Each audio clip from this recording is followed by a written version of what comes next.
tinfoil hat. Oh, what the fuck are you guys even talking about? Global controls will have to be imposed, and a world governing body will be created to enforce them. Welcome to Tinfoil Hat. We go deep, homeboy. Eric, open your mind. Drink from the fountain of knowledge. There's lizard people everywhere. That's some interdimensional shit. Wake up, Aaron. This is only the beginning. Dude, you just blew my mind.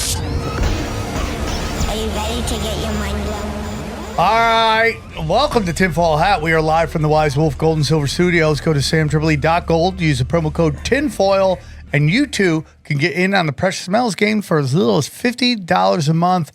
Buy it now. Very excited to have these guys on. Who knows what we're going to talk about? We'll get into our Brohemian Grove and all that stuff. They have one of the best podcasts in the game. I call them the Legion of Skanks of Conspiracies. They just zero. They go hard in the paint. From the Nephilim Death Squad, please welcome Top Lobsta and Raven. I love it. Does everyone have to be an animal? Liar, dude. Does everyone have to be an animal? Yeah, dude, that's a prerequisite. Actually. Okay. You can't be part of the squad unless you're an animal. We'll give you an animal. Who's the Maybe by third the end guy? of the week. Clint, we'll call him Chimpanzee. Chimpanzee, Top Lobster. Lie. What? Wild. You started the show off with a bull-faced lie. What? Call us the Legion of Skanks of Conspiracy. That's a wild. I'll allow it, dude. I will Why? allow What it. is wrong with that? That was the biggest compliment I could give anybody.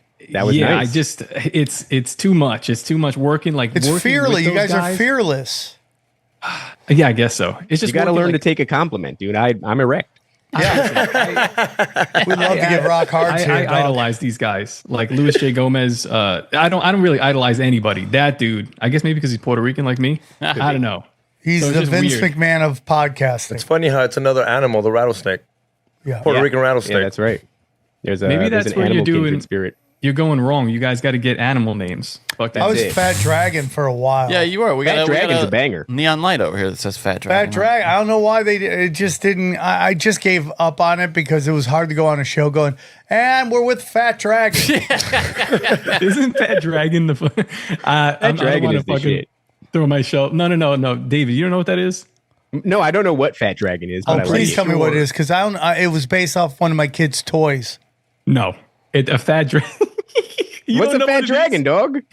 Like a Blumpkin or Dragon- something? What is this? No, dog. It's look it up. It's like It's a big dildo. fat uncircumcised Oh, no. penis. It's like an octopus dildo. That's like huge. It's just a huge dildo. Oh, and they're Yeah. like in crazy colors. Like, yeah, I've yeah. seen the chicks with those. And this They is look the like whole a thing. There's 2-liter women bottle of whose soda. whole thing is yes, yeah. they're not even that hot. They'll be like, I'll shove this inanimate object into my god hole. That's And that's what they do. And So it's just sad. It's disgusting. It's just everyone's trying to make it, dude, and it's just like good luck. Yeah. Good luck. Well, on now the that. bar's been raised. You got to bang like 1,000 dudes. She in just 2 got days. arrested. Did you see that recently? that? She got Like a new shit arrested? came I don't out? even know what they arrested her What are you for. arrested for? Who got arrested? Bonnie Blue just got arrested. It looks like England. Oh, poor dear. She got arrested. I don't know what they arrested for. You know, I've talked about this all the time, how comedians and porn stars have the exact same business model, that porn stars have kind of watched comedians and totally copied it. Like we have podcasts, they have webcams, we have premium content, they have OnlyFans. We tour and we headline comedy clubs. They now call it headlining a strip bar. They're headlining. Really? That's great. It's the exact same. We put out a special. They do a porno. Like it's the exact same business. Only model. one thing: are they good at merch? Because you comics kill it at Here's merch. the thing about adult film stars: the only successful ones that have long careers are the ones who get like a red band. Like they have that boyfriend who's just into it, Oh, okay, I get you. and they don't look healthy, right? I've seen some merch though where it's like chicks are selling pocket pussies that are modeled after their Oh, asshole. fleshlights. They're also Yeah, selling yeah. candles that smell like their asshole, which The is problem with male sex toys are that they'll never be able to compete with the hand. I thought you were gonna say never can clean them out. That's the problem. That probably is it too. You clean out your sex toys? The fuck? What do you Hey, just Sam, keep let me- buying let me- fleshlights? Disposable Let ones. me ask you something, Sam. Yeah. Because the idea of comedy has been on my mind a lot, and like comedy and culture, and what is comedy? What is stand-up comedy? I'm asking myself that constantly. Oh, yeah, because it's like it's in a weird flux. I feel like now where I'm like I enjoy a lot of people in stand-up, but I don't understand exactly what comedy is. Like what? So our friend Toad just got fired. Oh, I love that song that he did. Yeah, so he covered the Kanye West song, and knowing Toad, we know what it is. We do a comedy show. We dabble in this idea of I don't even know what to call what we do. We're like, It's like on, crossing this, the line constantly. You guys cross the love to cultural press it. You guys are you guys press it.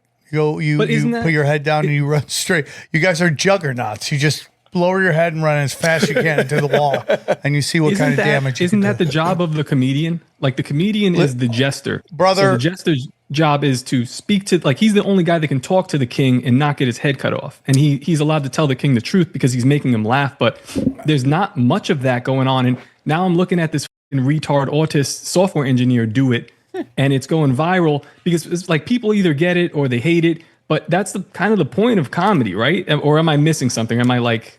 No, I don't you're know. right, and I've been yelling it to the hills, at hilltops. Like I am excommunicated basically from comedy because I go into these comedy clubs and I'm just following conformity. And when you have an off thought, people get quiet and angry because everyone's job in LA is reliant on green lights. They have to have a million green lights to work in whatever capacity they want to work, whether it's in front of the camera or behind the camera. And if you get one red light from some piece of shit that doesn't like what you're saying, you never work. So they have to conform. And it's just like everything. Outlaws create something, right? Again, we can say comedy and porn, exactly the same. Outlaws create something because it's the only thing they can do. You can even throw MMA into this. This might be why the UFC is suffering. I don't know why the UFC is suffering, but this could be it, in that outlaws create something. They do it because it's the only thing they can do. And then it starts making money and corporations come in and completely sterilize it. And then rich kids start doing it. And then rich kids just want to conform. That's all they want to do. They were on the principals list. Which is just, you're the best conformer in your class. That's all the principals list is can you regurgitate what the teacher told you, and if you're the best at it, we give you an award. So then they grow up. They probably had parents, and I'm not judging anybody, but they probably had parents that were such like successful people that they probably didn't show a lot of attention to them growing up, and now they just want to show mommy and daddy that they were great, and they just do conformity. They just conform to the official narrative. And I see all these comedians right now talking about complaining that Twitter's too toxic and anti-Semitism here and anti-Semitism here, and they have no clue what they're co-signing on, which is this march to martial law. And they don't care because we live in a world right now where feelings are more important than facts. And they just, like we just did an episode with Tim James dropping bombs on viruses and snake venom, and 99% of the people couldn't have that conversation. They would just shut off. So to answer your question, conformity has destroyed comedy. The LA comedy scene no longer pushes culture. It's hilarious to me because it feels like old school comics like Kinnison and shit would have loved Twitter because it's this dumpster fire that you can draw endless amounts of material from. I mean, I feel like so it's the comedian's important. job to observe the culture and then regurgitate it in a hilarious way and present it to people. But instead, we have comedians saying, "What, X is too toxic." Like, when did they become pussies? And now Blue Sky is just completely crashed because they're over there and they're like, "Oh, we're not getting any fights with anybody. Like, we're all just agreeing over here." And now they're like, this isn't fun. And they're all running back to Twitter because that is the marketplace of ideas. You have an idea, you present it in a tweet, and then rumble, young man, rumble. And that's how it kind of goes. And then most of the hate is ascertained through these bots that are just there to fight with people. Oh, I'm fighting with Bluebird 55789110, and it's just some random picture, and it's just a bot. They zombify old accounts that don't go anymore. Let me tell you something, man, because this is we didn't come here to talk about this, but this is old hat stuff from between Eliza Blue. You remember Eliza Blue and Shane Cashman? Yeah, these guys. There was some controversy about Eliza Blue. She lied. She was wrong. She lied about something. I don't even remember the details. She said she was getting sex when she was begging to be in these music videos. She wanted to be a hoochie, and then when she started to get tractions on sex, she completely changed her narrative, and she's like, "Oh, I was sex trafficked." Is that the woman we had on the show? Yeah, I don't remember. She's incredibly beautiful.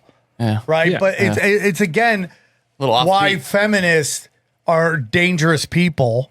They're not even the good dangerous retards. They're the bad dangerous retards. Shapeshifters. And they just lie to the next generation because it's all about misery loves company. So you keep telling women you shouldn't have kids, you shouldn't be a wife, you shouldn't do this. And then they all just get to 50, the phone stops ringing, they're drinking box wine, they have 14 cats, but they will never tell that to anybody because then they're alone. They want more miserable people with them. Shout out Chelsea Handler. So the thing with Eliza Blue was a lot of that, and that was like an interesting part, but it was just surface level stuff. What Shane Cashman touched on, and he's a f***ing genius. This guy. Oh, his tweets are the best. Yeah, he's going to be a comic. Grove, I told him that.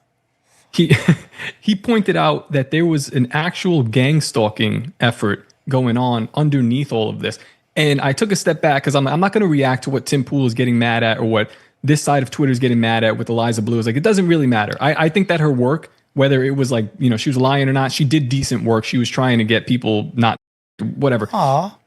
Yeah. Oh, but the reality is that there was a concerted effort online for bots to come stir up a narrative against her. And they got like normal people that I've met in real life at like Tom Woods 2000 event and other libertarian events. These people like are real people, but they got stirred up into this. So you've got like 1,000 bots, 100 people. Yep. And, multiply that by 50. It was a small PSYOP experiment on Eliza Blue. And they turned everybody on Eliza Blue. These people were getting like insane traction, thousands of likes. This was before they were even getting paid. Elon wasn't involved. And all of a sudden, like a fucking switch turned off. And the people, like some of them even DM me. They're like, I can't even get 5 likes on my shit. It's like back to how it was before Eliza Blue. And I was like, what just happened here? Like the government turned on bots just to see if they could or something like that. It felt like a dry run for social engineering. Yeah, it was a dry run for what happens now. They killed Eliza. They didn't, kill her, but like 250,000 followers, and she can't get over 50 likes anymore. They completely nuked her algorithm just kind of to see if they could, and then it stopped all at once. And I was left looking from like a third party perspective, like what the just happened here? It was insane. And now we kind of see that rolled out, and it's happening all over the place. But that was the first time I've actually seen it successfully done. And only Shane Cashman picked up on it. And he was writing articles. And of course, they're saying you're a hack, you're this and that. You're not criticizing Eliza Blue accurately. But he had his eye on the correct prize, in my opinion. The thing that's going to affect us a little bit later down the road. And here we are looking at the same issue, but like magnified. So when Elon Musk went to Auschwitz, right? I do believe part of the conversation was you can't get rid of these bots because they astroturf our narrative. They are our side of the argument. So you have humanity, and I had to put out this video, but I did it in premium content, which is that we are seeing a war between humanity and the Babylonian bankers, and we're going to find out who's stronger and who's going to win in the long run. And these Babylonian bankers aren't on the side of logic or right or love. So they need these bots to astroturf this war of words that, just like what Tim James was talking about, is just raising everybody's anxiety and fear, which makes them sick and scared. When you have somebody in a high anxiety state, they're way easier to manipulate. Yeah. It's wild because you're right. Like the conversation is happening on Twitter. That's where everything else is kind of downstream. The culture and the conversation is happening there. But while we're in it, you can feel that it's being directed one way or another. It's like, as much as it's the closest thing we have to a free speech platform, I'm also watching, like the noticing get co-opted and engineered and pushed, or like the racial tensions get co-opted and pushed, to the nth degree. And you can feel that happening. I do think that it's pretty obvious. You have this powerful cultural manufacturing machine. Why the hell wouldn't they co-opt it? Why wouldn't they want to bend it to serve their agenda? And I just don't think that Elon Musk is like this big hero that's going to free us from the shackles of the people who would have us, submit to compelled speech. It feels like there's like that push and pull, but it's intentional. Like, my tweet with Elon Musk, he kind of pushed it was an anti-Semitic joke. I made a adrenochrome hating the with Mel Gibson and Joe Biden. He boosted it. Articles written about it, and then he took it back. He deleted his article, apologized, but it was too late. It was already moving. And then you get the Kanye West thing, and he's posting the Raelian logo, which is the swastika inside of the Star of David. And that's a step too far. You could post, black porn, but when you post that, he got kicked off of Twitter. Yeah, but what's weird about that, dude, is that he was actually part of like this weird, like transhumanism group that is their logo. Yep. Yeah. That's the weird part about that. The Raelian thing rubs me the wrong way. It's like it's sort of off topic from what we wanted to talk about here, but it's all on Welcome topic. to the Tinfoil Hat. Well, I love it. It's the same thing. It's the exact same thing at Nephilim Death Squad. I'll tell you the truth, man. Now that we create content like all the time, it's hard to listen to shows. Your show is the only one yours and Tony Merkel is the only one I listen to. Same thing with stand-up comedy. I can't listen to it. I can't do it. But going back, Twitter, all this stuff, this is all anxiety deliverance machines. That's all it's there for, is to tell you stories that you should never have actually naturally heard. Yeah. That's what it's about. You want to talk about anxiety? Our boy Toad is in the throes of anxiety with this whole situation. And it's really fascinating because Top touched on it before. You either love it or you hate it. But I don't understand the people that hate it, because some of the people that hate it are people that would typically be pushing back against this cancel culture that we've been submitted to for the past 10 years. And they're looking at it as like a grift, because what he's done is he's launched a GoFundMe because he lost his job of 10 years for singing Kanye West's Heil Hitler. And the thing that's crazy about it is, instead of looking at it as a grift, he's not coming out that way and saying, woe is me. He's actually saying in the video, if you watch Toad talk about this, it's an opportunity to stick the middle finger up to the culture of thousands of anonymous accounts doxing you, calling your place of work, and getting you fired. We have this opportunity. This little pudgy man with a ukulele is standing up against this mob, and he's saying, no, I don't care that I lost my job. I'm not going to stop posting about this. I'm not going to stop talking about this. And for some reason, people are finding every reason they can to push back against him. It doesn't make a lot of sense to me. I thought we were kind of, especially on Twitter, all on the same page of like, we're done with that. We're done with strangers threatening your livelihood. No. There's a theory out there pushed by me that it was Top Lobster that got him fired, so he'd have to move to Florida. We've been trying to. I'll tell you the truth, man. Like, we joke around on Tower Gang a lot. We're like, yo, just quit, because he's miserable. He was miserable at this job. He's always talking about suicide, and it's like kind of a running joke, but he's not happy. He had a seizure there. He's sitting in front of a computer for 9 hours a day. Some of his coworkers have had seizures. It's not a good spot. So we told him, like, yo, you have money, get up out of there, go move. And this actually just happened. And it's to the point where people are like, did you guys set this up? Is this a lie? It's like, no, we didn't set this up. It's not a lie. It's also not surprising that he got fired for this, because he did the Roman salute at the end of all this. But like, I think the big story here is that he's an autistic guy. He's just like, I don't even think he really notices how much he crosses the line with what he's doing. And we're not saying autistic in the fashionable sense. Like, I don't think anybody's pushing it back. If you just look at him, you go, oh yeah, certainly the spectrum, he's on it. No, I'm with you guys. And my biggest thing, because I feel, maybe it's in my head, but I feel there's a lot of people that aren't happy.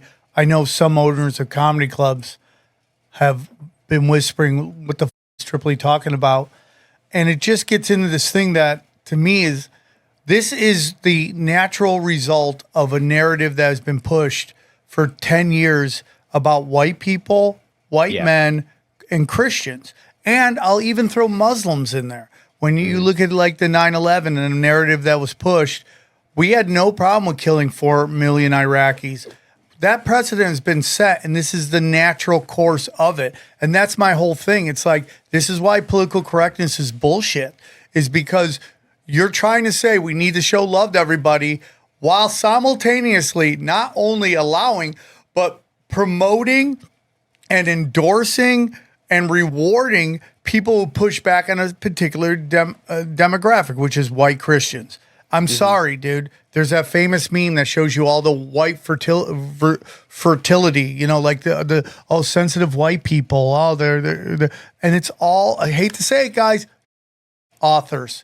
This is a natural. You were not worried about safety on campuses when white conservatives tried to talk and they were literally beaten up by Latina nurses, okay? And there's famous ass videos of that.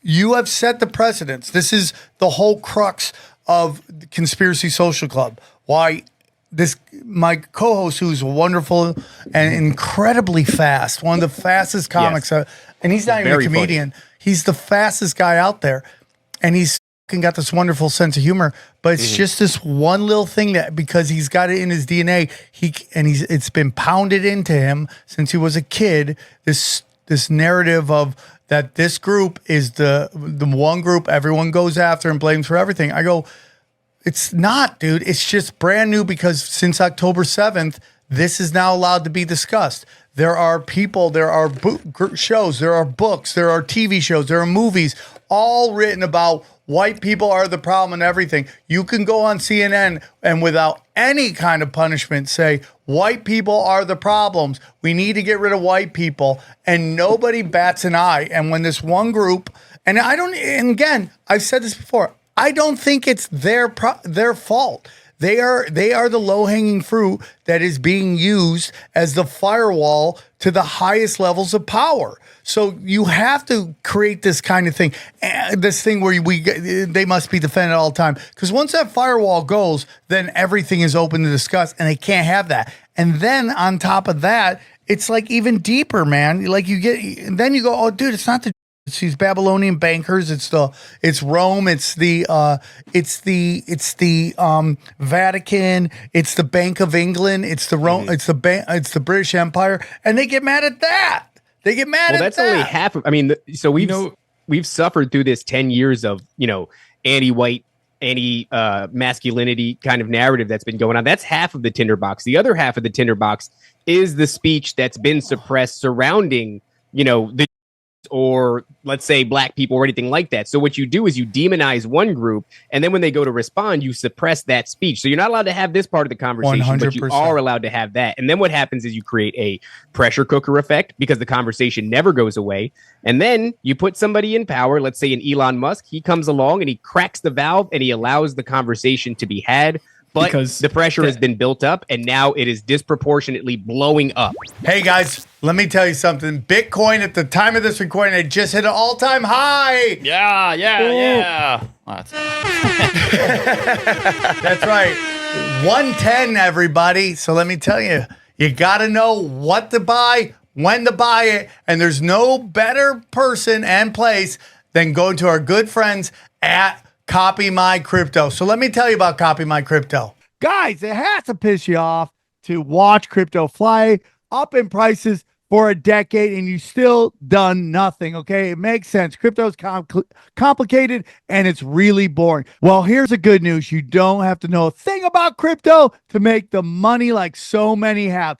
The CopyMyCrypto.com membership site shows you the exact cryptos that YouTuber James McMahon personally owns, which means you just got to copy him. It's like having a big brother who knows what he's doing. You don't need to know a thing about crypto or how to invest. You simply just copy along. So let me tell you about James. He runs the Crypto with James YouTube channel, which has over 50,000 subscribers. In the summer of 2020, he told his viewers to buy 26 cryptos. Had you put $100 into each one, it went on to be worth over $123,000. Of the 26 cryptos, his top pick, the one he singled out called Phantom, went up 692 times from when he said, okay, that one call alone retired a number of people, including guys in their 20s and 30s. Remember, this is public knowledge. You can go to YouTube and verify this yourself. So if you'd like to join the 2,800 members who copy James, then pause what you're doing right now and head over to copymycrypto.com/TFH. Okay. That's copymycrypto.com/TFH. That's TFH. You're not only find proof of everything I said, but my viewers get full access for just $1. Yes, you've missed out on Bitcoin, or you can keep buying some, okay? But there's over 2 million other cryptos. Do you really think you've missed out on all of them? Guys, don't waste any time. Go to the site and read it, okay? Once again, that's copymycrypto.com/TFH.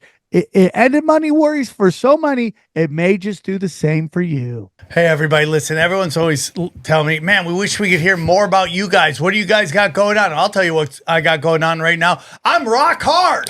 This episode is so good. It's making me rock hard. And guess how I got there? That's right, our good friends at Blue Chew.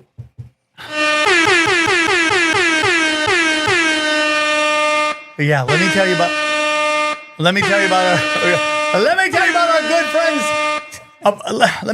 our good friends at Blue Chew. Guys, you can have better sex with Blue Chew. Blue Chew is the original brand offering chewable tablets for better sex. And starting now, Blue Chew is offering a combo so strong it will knock your socks off and your neighbor's socks off. That's a lot of socks, okay? You'll have to move to another town with all the amount of noise you'll be making. Blue Chew Max has arrived, and it combines active ingredients of Viagra and Cialis into one chewable. That combo acts fast and lasts, okay? Get in it to win it, guys. It's really that simple. If you want rock hard boners that just keep the streets safe in the neighborhood, okay? Nobody's committing crimes if we're all getting mega dick downs, okay? Mega dick downs, less crime. That's what I've learned, okay? It's really that simple. If you want great sex, it's just a click away. Sign up, BlueChew.com, consult with one of their licensed medical providers, and once you're approved, you'll receive your prescription within days. Blue Chew's tablets are made in the USA and prepared, shipped directly to your door. The best part, it's all done online. That means no visit to the doctor's office, no awkward conversations, and no waiting in line at the pharmacy, okay? So here's what we need you to do. Make life easier by getting rock hard and discover your options at BlueChew.com. And we got a special offer, a special deal for our tinfoil hat boners, okay?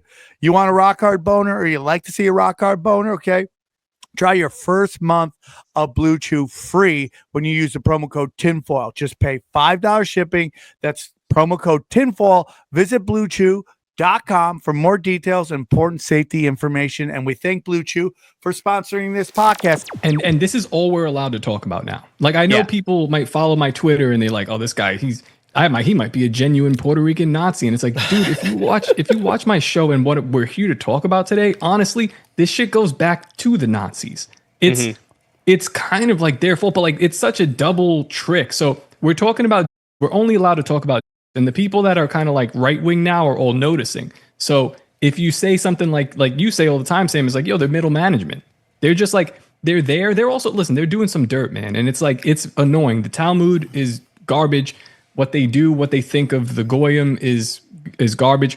But when you put that aside and you look at like this bigger narrative of what's been going on, specifically like the vaccine schedule, the thing that's been, I think that is at the crux of what's been ailing us for the last 40 years. And that started in effect right around the 1950s, right around like Operation Paperclip, right around, Roswell. 100%. We've gotten to the point, this is going to sound hyperbolic, but I think, and I'm not even joking, I'm starting to believe that the vaccine schedule is an extension of the MKUltra program.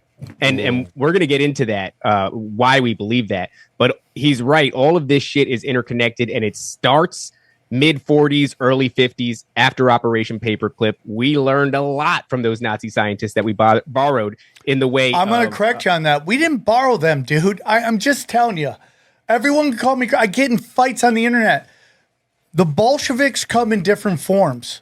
Okay, they were the Jews in Russia, but in China they were the Chinese. In America they are the progressive left. In Germany they were the Nazis.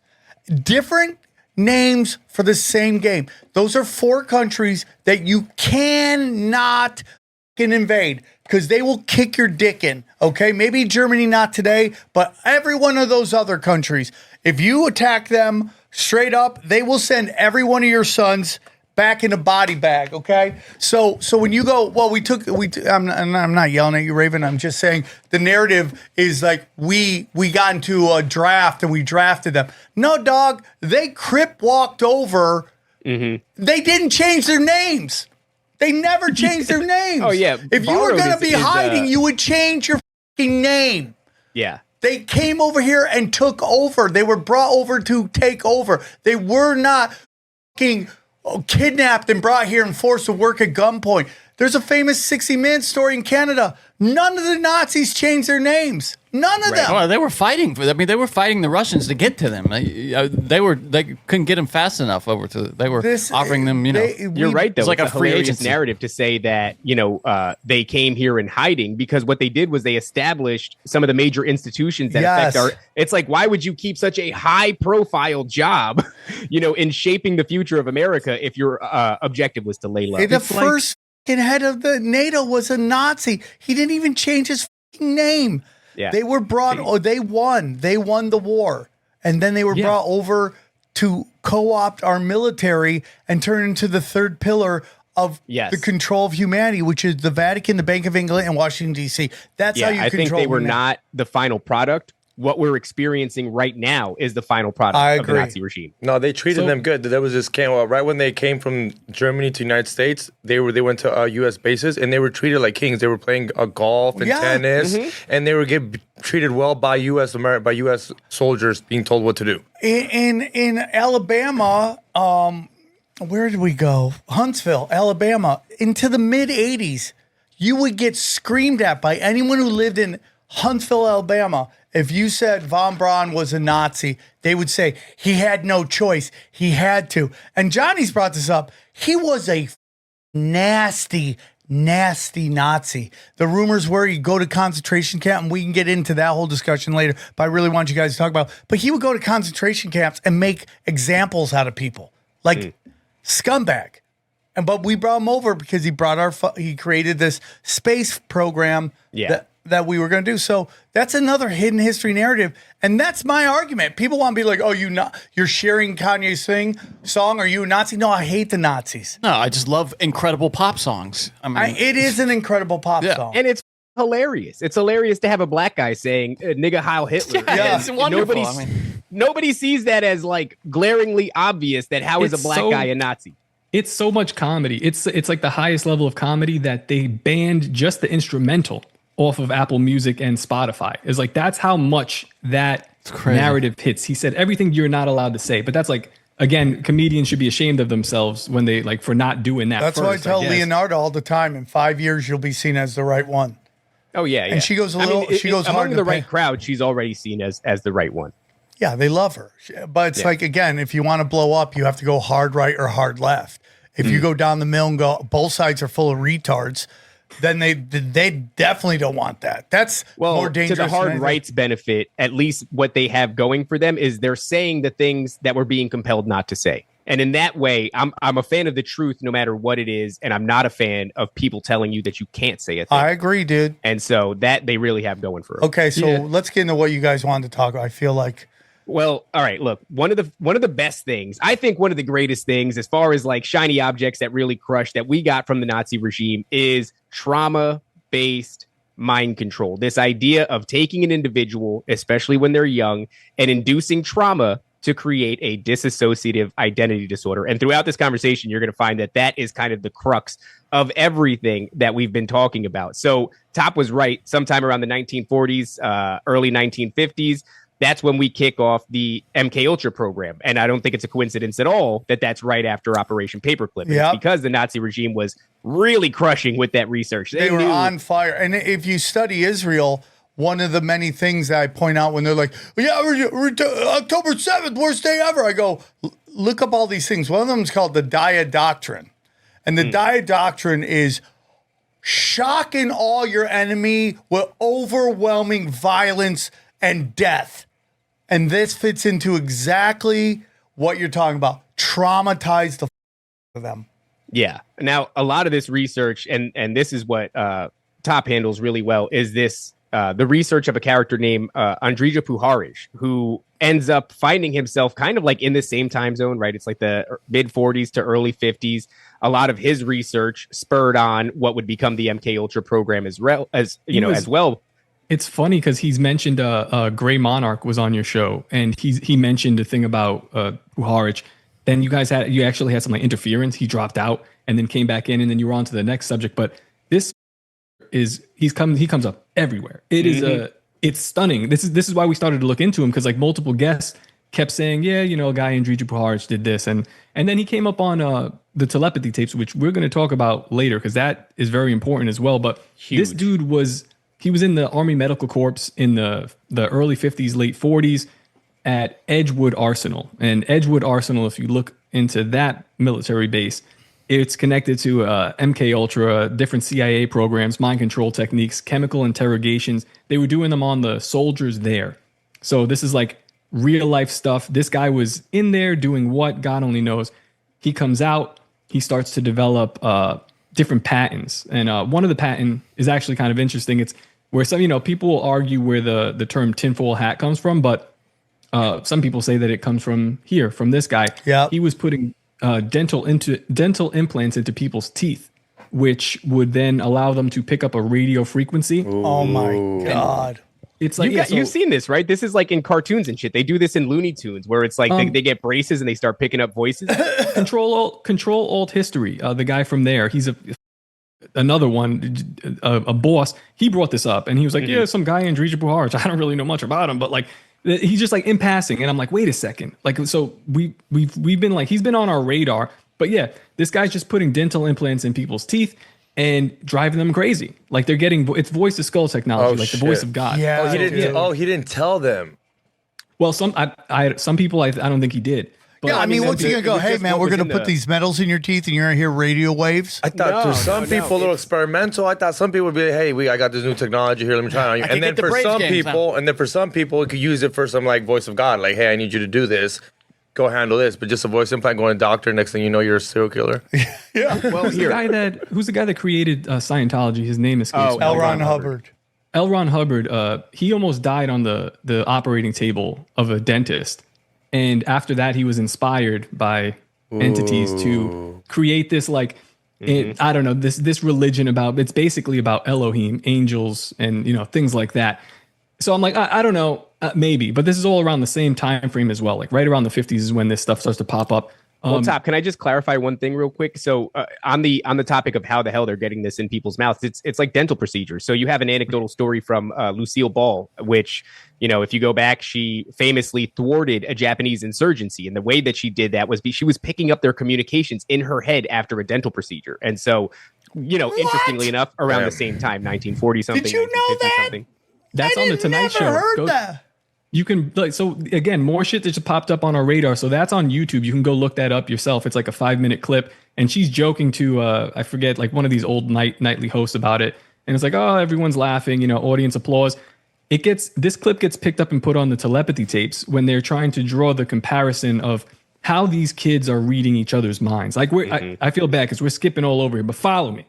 All right, hold on. It's a huge thing. It's a huge picture. Before we go, people at home are going to scream at me, but I really want you guys real quick to promote Brohemian Grove. We should have done that at the beginning. Real quick, get into it, and let's get it out of the way. Guys, go to brogrove.com, June 20th through the 21st. It's a 2-day event. The first day is comedy. The first day is conspiracy. The second day is comedy. We have sweet Sam Tripoli, who's going to come out and hang out with us, as well as Owen Benjamin. I believe we have Tower Gang. We have Nephilim Death Squad. We have Shane Cashman coming. Sorry, Brogrove. Brogrove.com. But shout out to those guys, bro. They have Brohemian Grove. It's a conspiracy company. Yeah. So the first day is going to be conspiracy, and this is going to take place in a theater. It's legitimate. We also have we got some like weird shit planned out for like when you guys walk in. God. It's going to be fun. We have Shane Cashman is going to be emceeing. He's also going to be doing a show. I think he's going to be interviewing someone about experiences. There it is. I found it. My bad. I found it. There it is. Sorry, guys. Look at that beautiful poster. Look at that. Yeah. How would you not want to be a part of this? Comedy, dude, that got so much traction that we're all CIA. It was so hilarious. Dude, yeah. Shout out to Florida Illuminati. Yeah. That's us now, I guess. We've got Cult of Conspiracy doing a round table. A Nephilim Death Squad is going to be performing as well. Sam Tripoli headlining with comedy that night. It's just going to be a great night. Then the next night is going to be, we have Elijah Schaefer showing up doing some, I think he's calling it slightly offensive. We have, after that, maybe a surprise guest. I don't know. We'll see. But we're working on somebody really big. And then Tower Gang and Owen Benjamin closing off the second night of comedy. It's going to be a banger. And then we're going to go out to eat. We basically have 4 blocks of a town. Yeah. That's a small town in Florida by me that I know the guy who owns all this stuff. And we're just going to run this for 2 days. It's going to be weird. There's a college for the for the autistic and mentally disabled across the street. I shit you not. It's going to be the greatest time.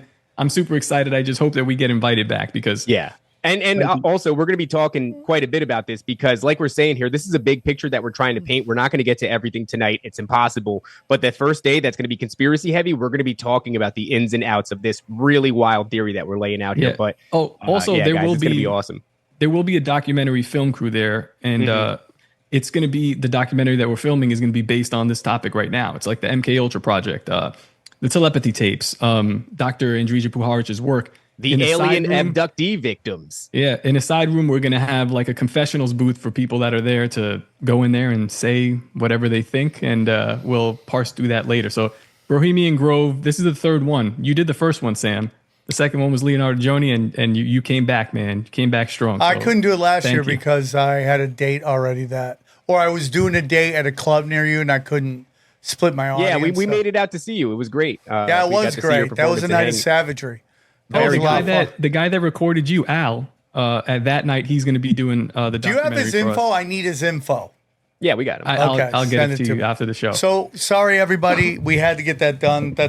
We want to promote all this stuff. So very important. Go check it out. Should be fireworks. So let's get back to what you were talking about. Do you remember where you left off? We were talking about the dental implants, and we were saying that Lucille basically, Ball. Yeah, Lucille Ball, who by the way was an escort before. She was and her name is weird, right? It's like Lucille, which is like Lucifer, and then Ball. I'm not saying that there's something there, but I'm like, that's fucking weird, dude. Oh, I never put those together. Damn, that's a little weird. That's all I'm saying. I love that. Weird. That's crazy, dude. But yeah, that kind of enters pop culture. You find that in like old Looney Tunes episodes, the idea of like channeling these voices or receiving these voices, these frequencies with some sort of dental implant. Now, what ends up happening is they do move away from that technology. It is a filling, and that filling has like some sort of heavy metal in it. But eventually they move away from that because the heavy metals are toxic. And I would argue that they continued that program. They just kind of shifted how they got those heavy metals into you. And rather than putting them in your teeth, they figured out a way to get them into your brain. And we're going to end up crossing that bridge a little bit later on. So that's like a 30-year project that it seems like, and they just keep increasing the schedule, the vaccine schedule, because I guess, 16 for me at my age wasn't enough. So like for my kids, it was 64 and now it's something like 72 plus a COVID. It's insane. They just like they have cranked this up to 100. But let's talk about Puharich again. So he's got this dental implant stuff. He has patents on something called extremely low frequency waves, ELF waves, which are again, it's used to cause like psychosomatic reactions in people. It's like apparently you could just kind of like point this at people and really. And he was using this. It turns out that they had to suspend use of this because it was having environmental effects. So this is also the start of like the harp machine shit. Like it was changing the weather. Which is hilarious, by the way, because they're like, oh, we have to stop because it's affecting the weather. And then somebody obviously goes, no, don't. We got to make that. We got to scale that up. What are you talking about, baby? Yeah, it's all right. So this dude, like his work is all kind of focused on manipulating the human mind. He has a book. Yeah, Frequencies, the Human Mind. He has a book called The Sacred Mushroom. So we went down that route, but his work with psychedelics and mushrooms isn't as prolific as other people's work. So his telepathy stuff, though, is really where this guy shines. And it's also worth mentioning that he ends up channeling, does he not? So underneath all of this, from the 1950s all the way till, after Operation Stargate and Uri Geller, he's working with the Indian mystic, this guy, D.G. Vinod. And, from what our studies find, he just starts channeling with this dude. They start to channel entities, and the entities that approach them they're calling themselves the Nine. And this is like right up our alley. Yeah. So they describe themselves as the Egyptian Ennead. And they tell these guys their names. Their names are Atum, Shu, Tefnut, Geb, Nut, Osiris, Isis, Set, and Nephthys. These are the 9 deities that are worshipped in Heliopolis back in the day. So again, we were talking about the Nazis. We're talking about the Bolsheviks in China and all these places across the world that are kind of impenetrable to governmental spies in this fashion, but not to entities. Because this message, what they're delivering throughout human history, it's too big to be delivered by like a person that's like sending it down to his kids. Your kids are going to f this up. But if there's an age-old entity, this is the only way that this makes sense. So we did some more research on this thing called the 9, and it'll blow your mind, man. I mean, across mythologies, you have the 9 muses in Greek mythology, which is, again, it's a completely different geographic location. The Norse mythology, you have the 9 worlds, Asgard, Midgard, shit like that. Chinese mythology has 9 dragons. These are all entities that are revered in these cultures and religions. Whoa. Hindu mythology, the Navagra, the 9 celestial bodies, the sun, the moon, the stars, all shit like that. Mesoamerican mythology, even in Satanism, modern day Levian Satanism, they have a council of 9. That's how they organize their satanic church. Yeah, and of course that council of 9 is no doubt channeling entities. So I'm going to cut to the chase here and just tell you guys that what we believe is the 9, the Ennead, Egyptian Ennead, doesn't matter. These are the fallen, right? These are the same entities that were cast out of heaven in the Genesis 6 narrative, landed on Earth, and then began to basically position themselves as our lowercase g gods. I totally agree with that. And my friend Tony Dorado, who I talk to a lot about Christianity with, he believes that when the Tower of Babel was destroyed and God destroyed it, he sent these entities all over the world. And that's why every single one of these cultures have a different god. And that, because someone showed me a picture of all these like Eastern gods, and they all have the Baphomet, the 2-finger up look. I would do it right now, but someone will freeze the frame and then say that I'm Francis Bacon. You didn't know you're a Fed? It's unbelievable. So that totally lines up with me. Guys, you know one thing about Daddy, he loves action, and he loves stacking that action. That's right. If there's a UFC fight or NFL games or whatever it is, you know I want to go deep. I want to win so much money that I retire my bloodline. Well, guess what? Daddy plays off of emotion. That's a horrible way to do it. So listen, that's why you got to get an app that gives you the best stats that help you figure out what's the best play, and that's the Hall of Fame app. That's right. We're proud to have them as a sponsor, okay? You're looking for stats. You're looking for numbers that give you the best odds to figure it out. Then you go with your gut. And there's no better place right than at the Hall of Fame app, right, Johnny? Yeah, how many times, Sam, have you been just one leg away from hitting a massive parlay and you wished you had maybe done a little more research? All the time.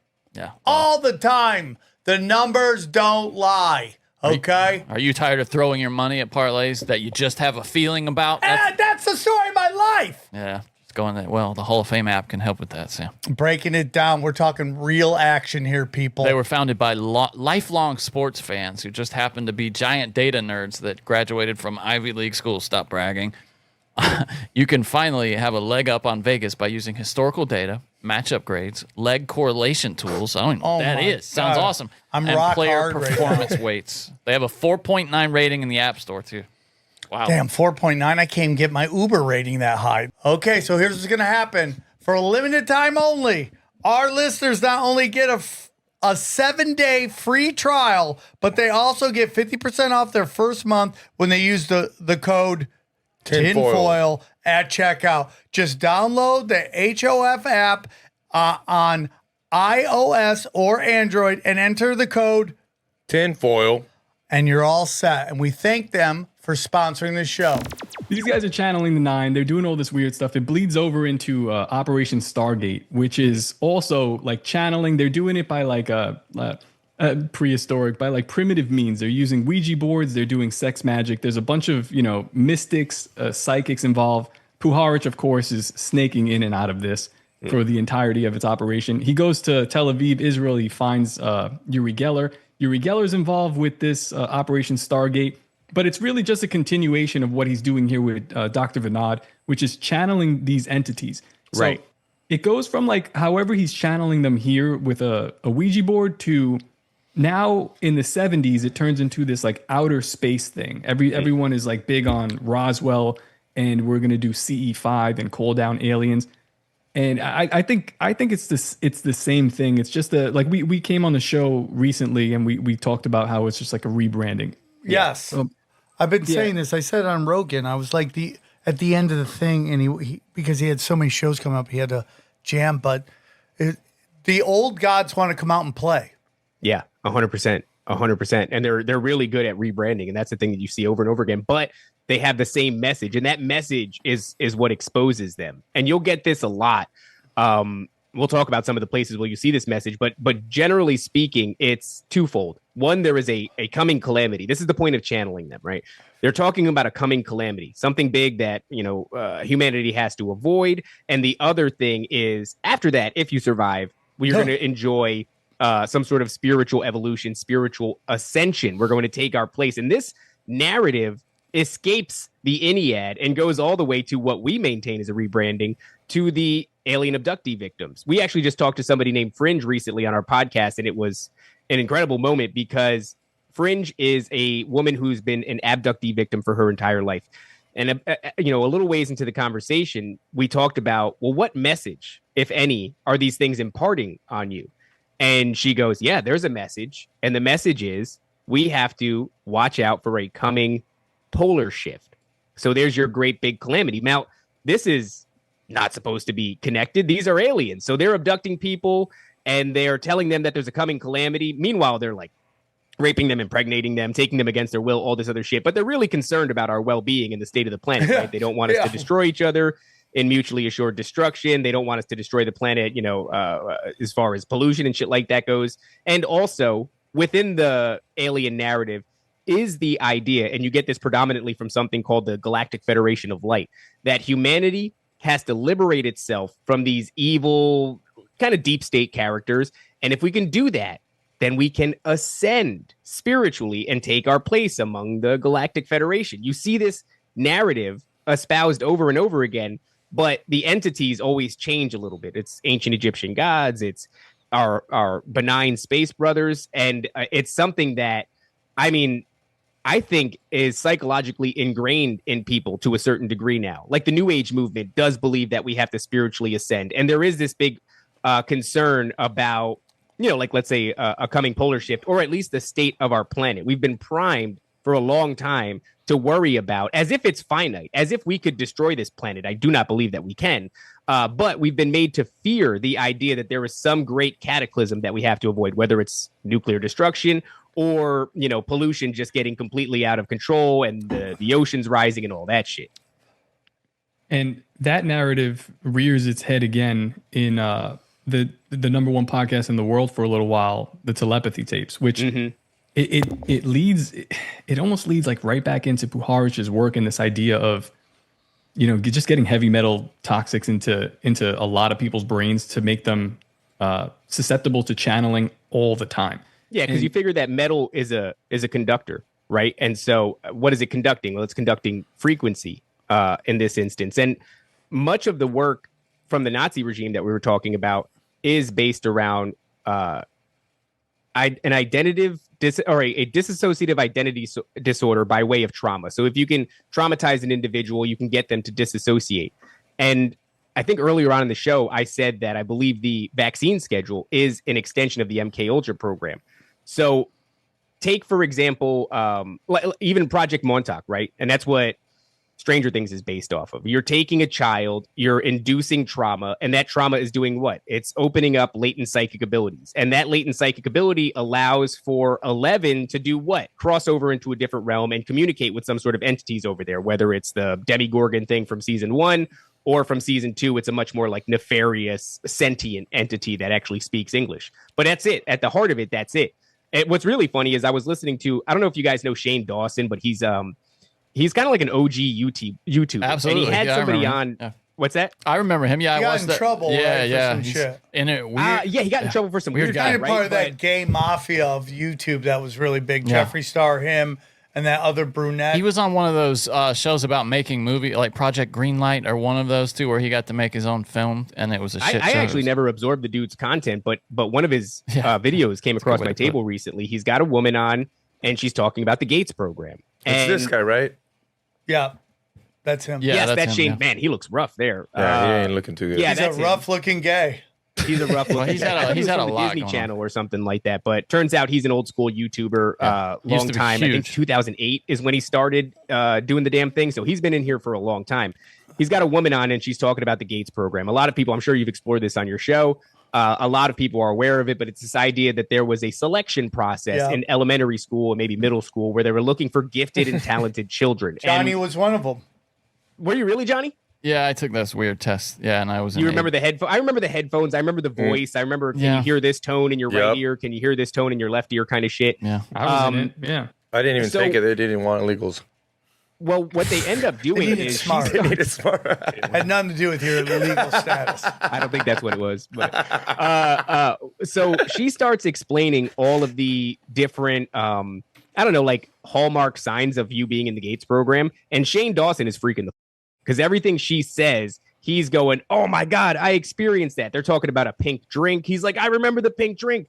And then he goes, and they had flashcards, and the objective was to try to psychically guess what was going to be on the flashcards. So Shane Dawson is having a breakdown. I recommend people watch it. It's a great episode. He's having a mental breakdown because everything she's saying is resonating with him. So eventually they get to the big question. And the question is, what the point? What are they doing with these kids, right? And she goes, they're trying to put them in touch with aliens. And Shane Dawson nearly shits a brick because his entire life, not only was he an abduction victim as a child, and he has all these regressive memories of being taken by alien greys and sleep paralysis and all this shit, but he's obsessed with aliens.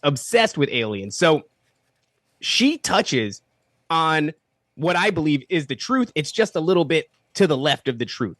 Where the truth is, these are not aliens. That's a rebranding. These are ancient adversarial entities that rebelled against God and fundamentally hate us. Yes. They hate God's perfect creation. Yes. And so what ends up happening is she kind of, gets real close to it, but she calls them aliens. I do believe she's correct. And I think that's the exact thing that's going on with the telepathy tapes. These things seem innocuous and they even seem kind of beautiful, right? Because on the surface, what you have is parents who have been told that their children, these nonverbal autistic kids, are simply not in there. And that they're never going to have a relationship with these kids, and that basically they're glorified caretakers until they pass away, which is horrifying. Any parent that gets that kind of diagnosis, it's happening to me right now. My kid is finally starting to say words. She didn't say. This is something that's a lot more prolific. Do you have? This might be put them on a heavy metal detox, because my son was the same way for. We're working on it. It's a long story, but we're working on everything. Good. Everything is full. Good. Boom. And again, I don't want to disrespect anybody and say anything nasty, but they're medical professionals that I'll listen to my girlfriend talk to them knowing the answer, and the answer they give is so sad and pathetic. Like, she brought up to a mainstream medical professional, that's all I'll say, and go, what do you think about these metal detox? They're like, nah, it's nothing. I go, whoa, bro. Jeez. I go, I had to walk out of the room because I was so upset. My son, before we moved, one of the catalysts for us to move from New York, besides COVID, was my son was nonverbal. He wasn't even really communicating, didn't really understand his name even for 2 years of his life. And we got out here to Florida. My wife got really sick, and she's in Western medicine, or was in Western medicine. We went the holistic route with her, and she did all of her research from the perspective of a registered nurse, found out some holistic treatments for my son, and thank God, dude, we put him on a heavy metal detox, among other things, parasite cleanses, shit like that. All the kind of stuff that you hear from crunchy moms and stuff like that. It works. He's a regular, David comes to my house often, regular kid now. I would never know, actually, because I met his son after that. I would never know that his verbal acuity is within 6 months, he caught up, but that's still 2.5 years of his life that was it was stolen. I remember it was right after the DTaP vaccine. This can't go anywhere near YouTube. But he had a lump on his leg, and they were like, oh, it's no problem. And I was like, this is every time I brought my kid in there to get these shots, I'm like, it's like this churning in my stomach because like I'm like, this is not right. But like we were trying, like maybe if we spread it out and we do it slow, but no, that's not that wasn't the case. And what was the case was, you know, after these interventions, he's fine. So yeah.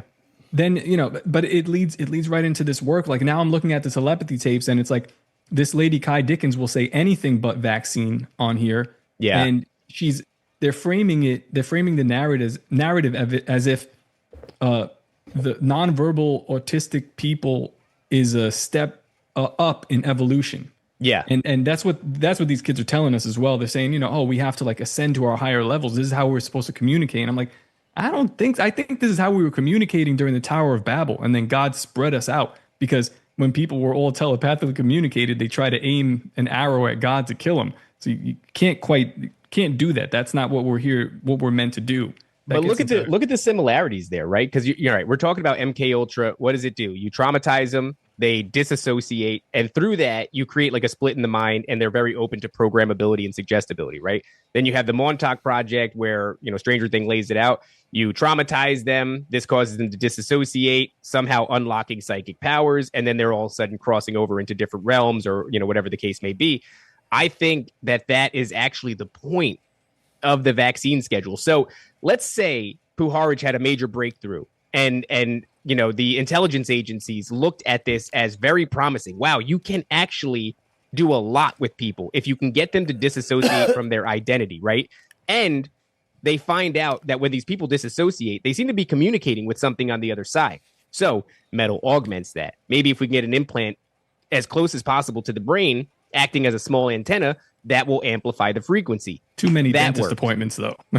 Right. Dude, I literally had a dentist pay for his house off my mouth, putting metals in there. My whole, as soon as I left this dentist, I never had another cavity. He drilled every one of my teeth. Like root canals and stuff? No, he gave me fillings. Yeah, you've never seen Sam when he does that. I know he's got fillings. Yeah, he's got the fillings, yeah. Almost every one of my mouth. Every one of my teeth has a filling in it. But my brother got none. But for some reason, he was just. You worried about that? I mean, I was thinking, how can I get them taken out? Johnny, I said this a long time ago to you in passing that I thought they were trying to put shit in my head. To make you thoughts. Are you getting thoughts? There you go. Are you receiving I was anything? thinking that a long time ago. Oh, they're putting thoughts in my. Are you receiving anything? What do you mean? I mean, if your head's an antenna, are you? I mean, I think they're trying to put a lot of doubt in my head. I mean, that's what they're really good at. This goes to the work of Dr. Jerry Marzinski. I don't know if you guys have had him. I don't think you've had him on the show. God, you need to.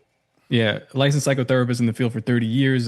His theory is that like maybe 80% of the thoughts that like roll through our head are not our own. Damn. And, yeah, it's a lot. It was crazy. I mean, that was a mind-blowing episode that we did, episode like 15 or something early on. I love that dude. Yeah, we shouldn't have even had this guy come on because we were like that new in the show. But you know what Top didn't mention before though is when Puharich was putting this dental implant in people, the reason the tinfoil hat is relevant is because that's what they were doing to block these frequencies. This guy's getting inundated with these voices now that he has this dental implant, and he finds that the only way he can stop it is by wrapping his in tinfoil. Mm-hmm.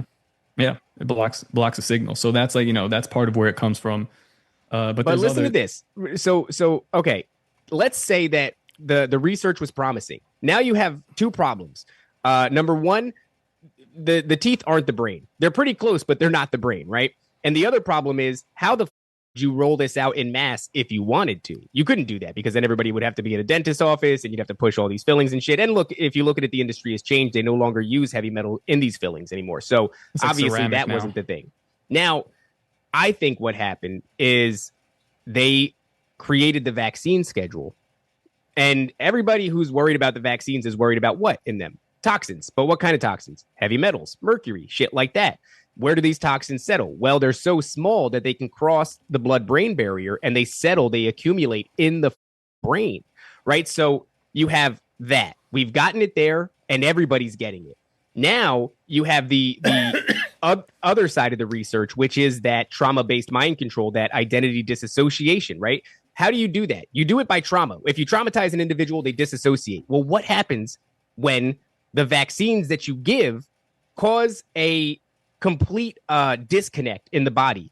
It results in this nonverbal autistic child. That's trauma if I've ever seen it. In the show, the telepathy tapes, they do they do a tremendous job, but I feel like they're intentionally misleading in some spots. But when they're talking about this dissociative identity disorder within these children, the children describe, and they're all spelling the children. They're like typing the letters one by one, whether it be an iPad or pointing to a board.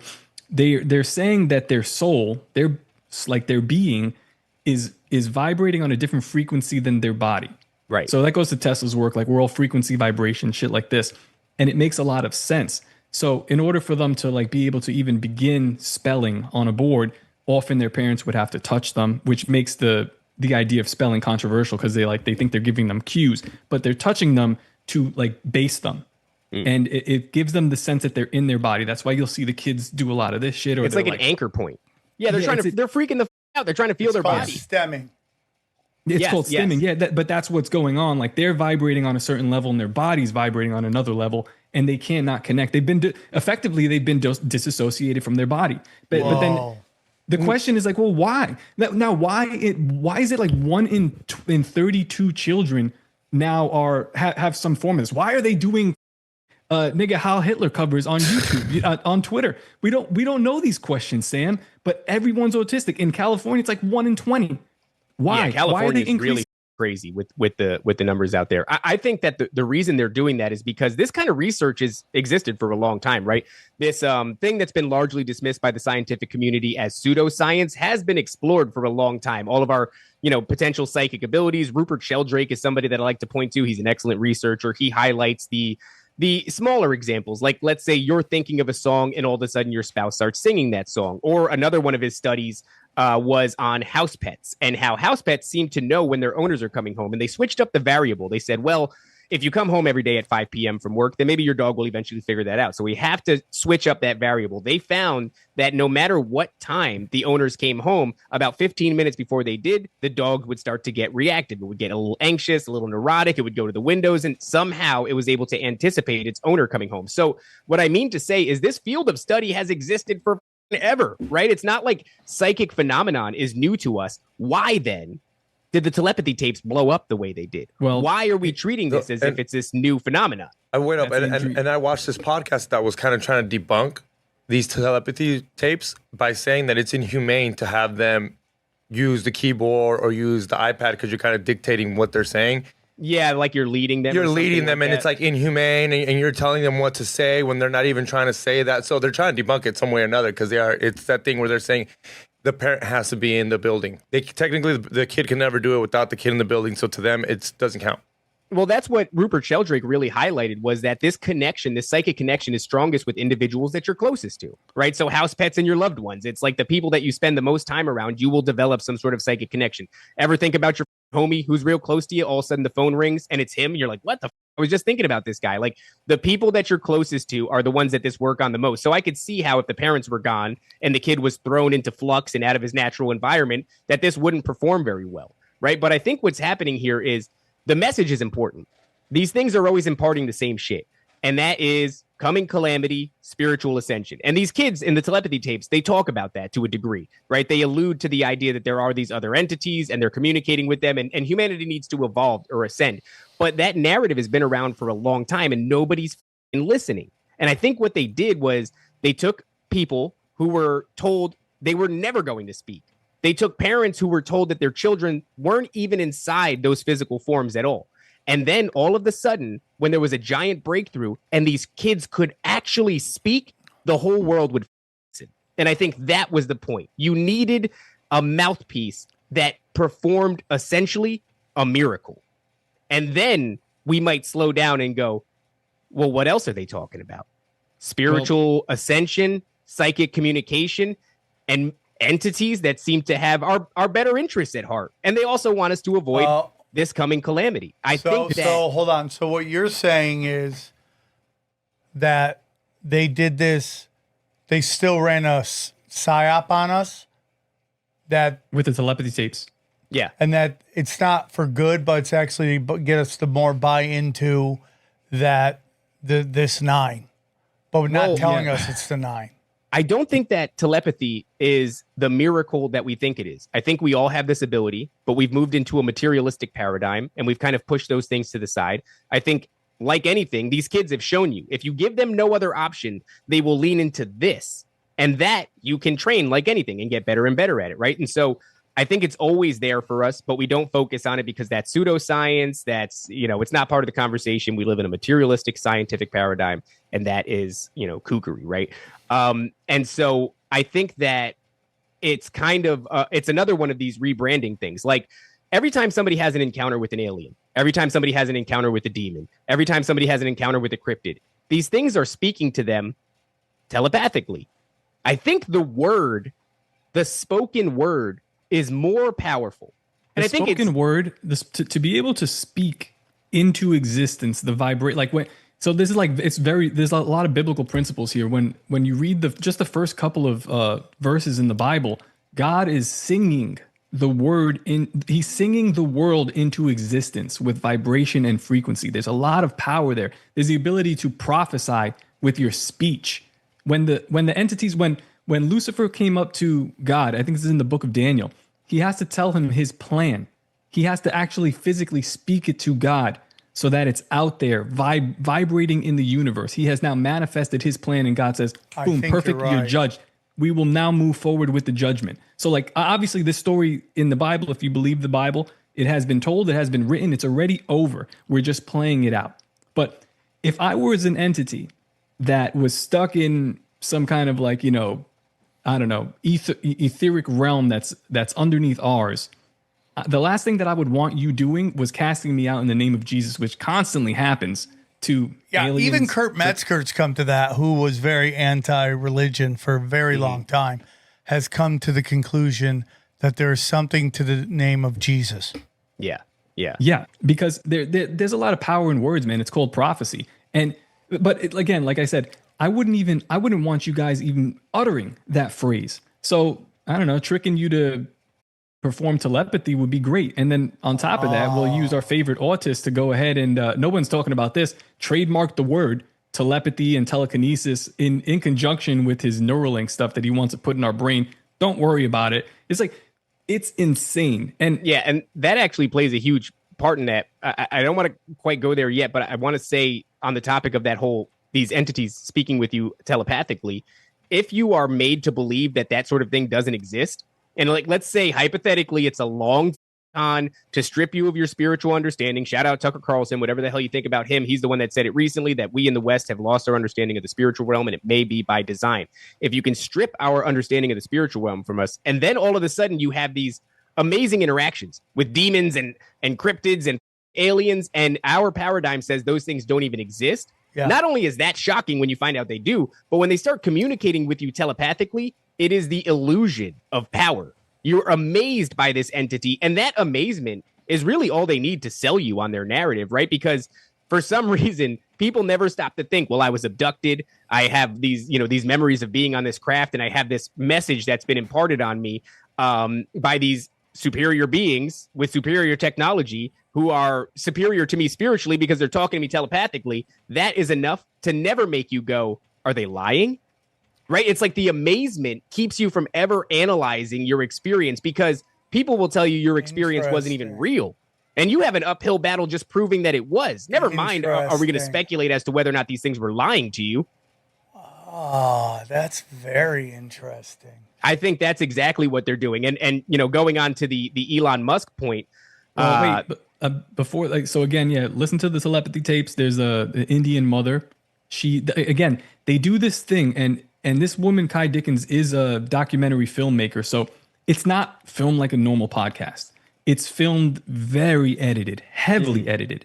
And, she skips over these like weird spiritual parts. She'll put in what she wants you to hear. But like, there's a part where the Indian mother is saying that like the son is saying he's communicating with dead relatives and other entities. And I drew him away from that. Didn't want to get into it. The Mexican girl, same thing. She's communicating with entities. They don't want to get into it. They have a Christian pastor come on who works with the youth. He was on Blurry Creatures as well. I forget his name, but Blurry Creatures, shout out to them. It's a really great show, clean Christian show, not like our show.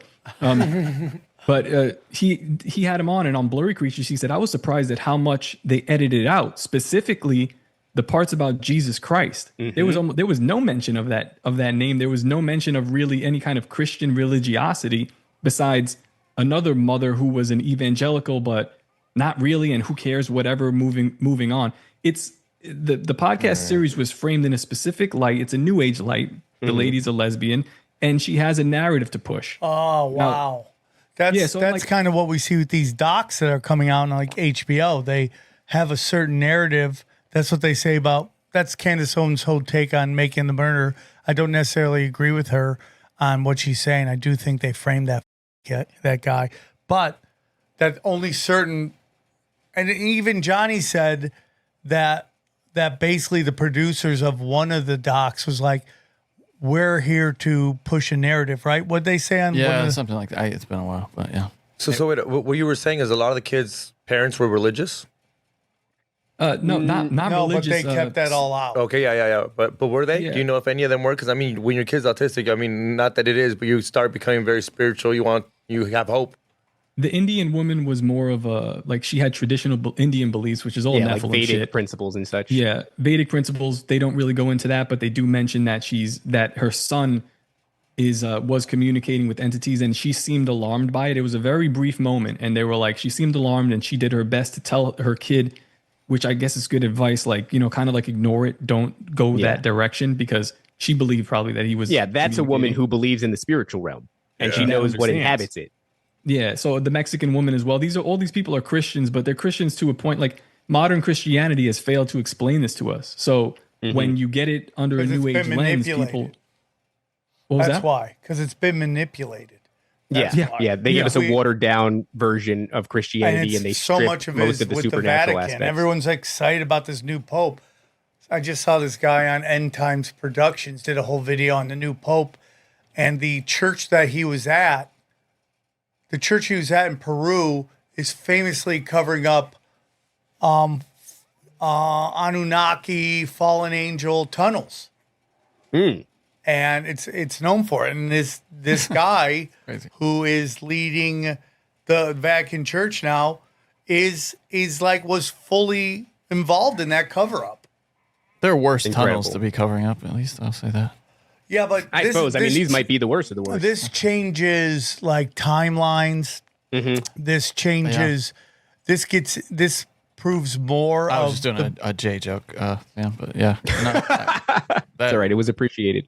We do appreciate it, Johnny. I appreciate it. And well, there are worse tunnels, right? Like the Vatican Library is like, really. The knowledge that has been hidden from us is a big part of the whole discussion going on right now. Part of that too, do you wonder, because the Pope, while they serve for life, they are the least permanent thing about the church. So I do wonder if they're almost like the president, where they don't even get the good shit. No, it's really you don't get to that position unless you're you full think so? on. Well, no, but I'm talking about, like, I'm not talking about whether they're bought in and they're a piece of shit. I believe that. I'm talking about whether they actually get all of the information, though. Like, they're really deep. I feel like there's like a permanent state also in the Vatican. You know what I'm saying? Oh, probably. Like we have here, and that probably. Well, because we know that the white pope, based on his clothes, it's called the white pope, is one of three popes. Exactly. And then we don't actually see the real pope, which is the gray pope.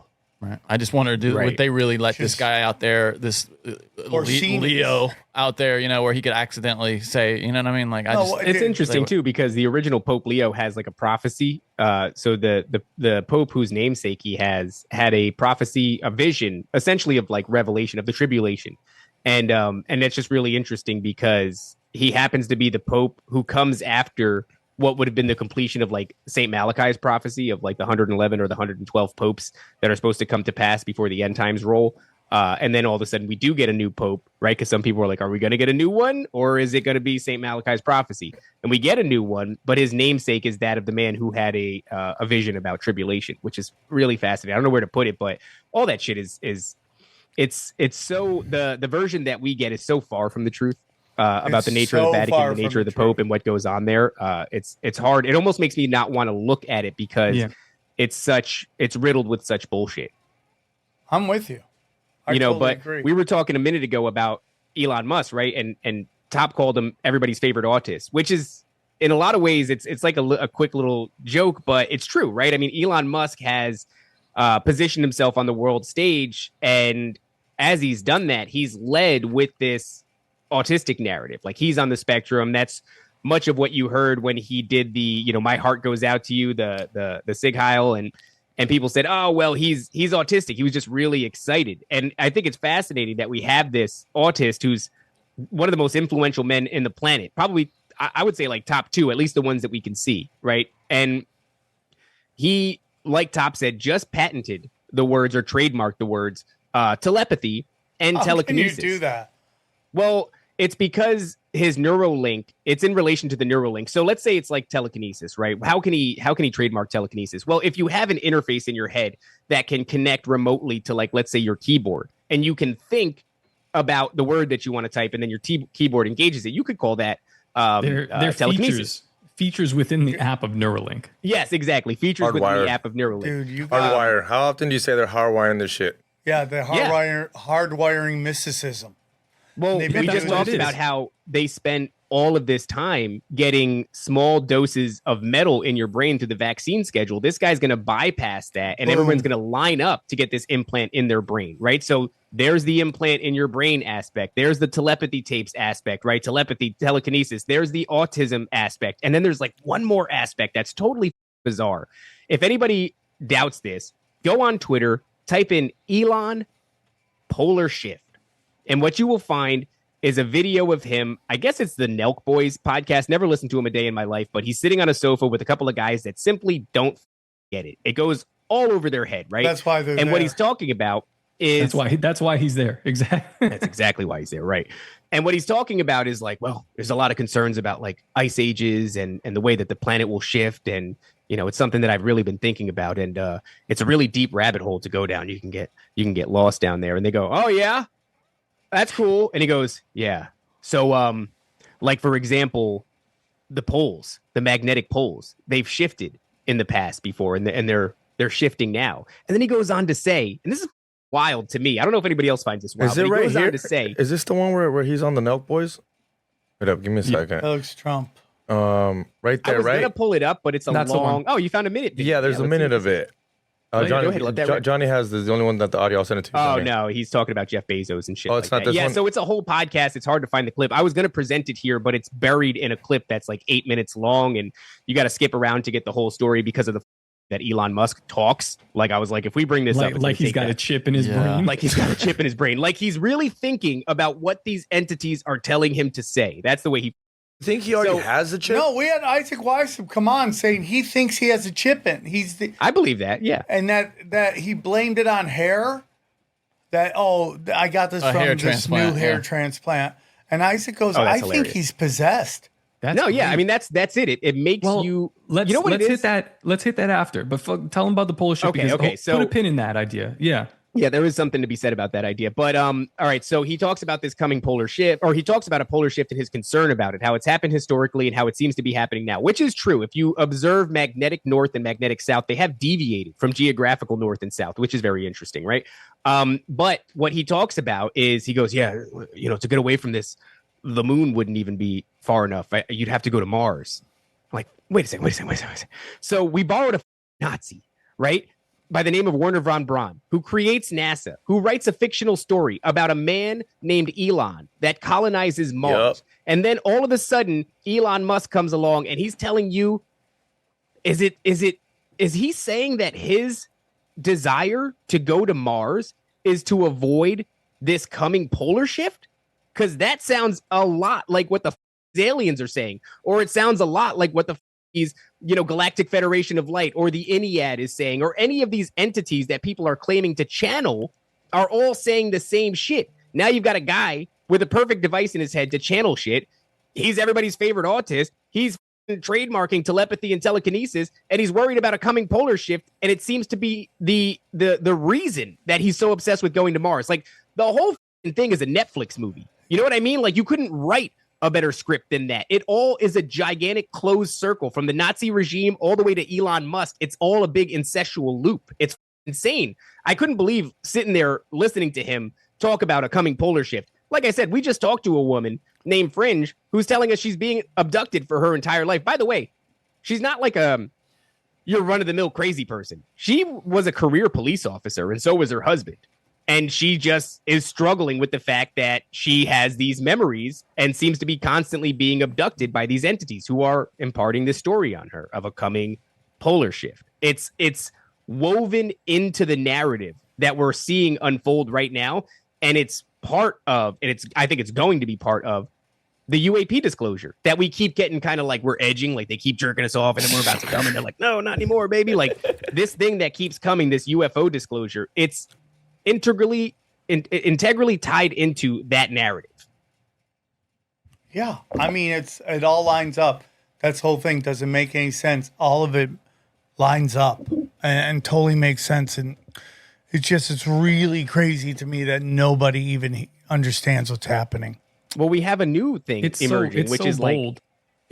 They've gotten so bold with the narrative that like I've mentioned Operation Stargate or Project Stargate a number of times. That happened in the 70s. That was like the remote viewing psychic espionage shit that was happening with Russia, and they're looking at files and they're looking at where they're keeping their tanks, right?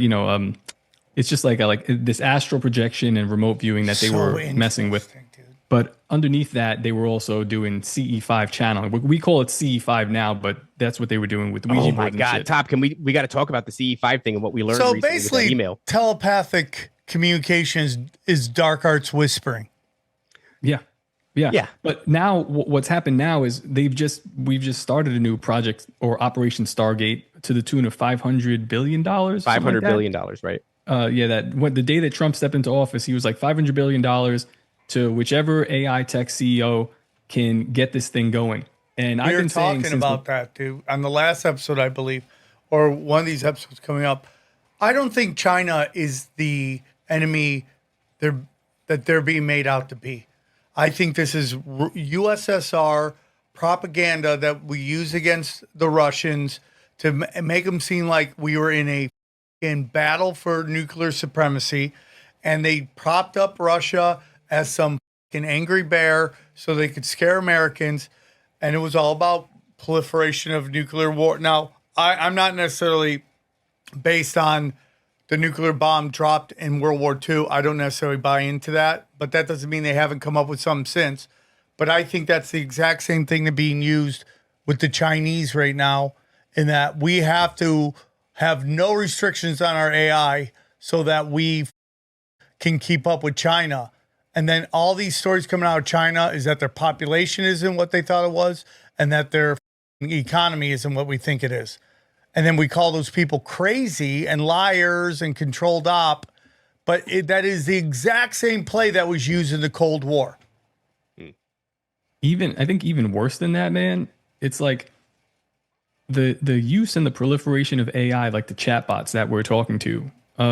What is this thing that we're actually talking to? And I think one of the questions I constantly ask, and I haven't received a good answer to, but why does the Ouija board, I guess they're moving away a little bit from making boards. Why do they have an app that is just an AI chatbot?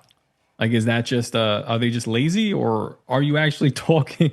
Are you talking to something on the other side of this?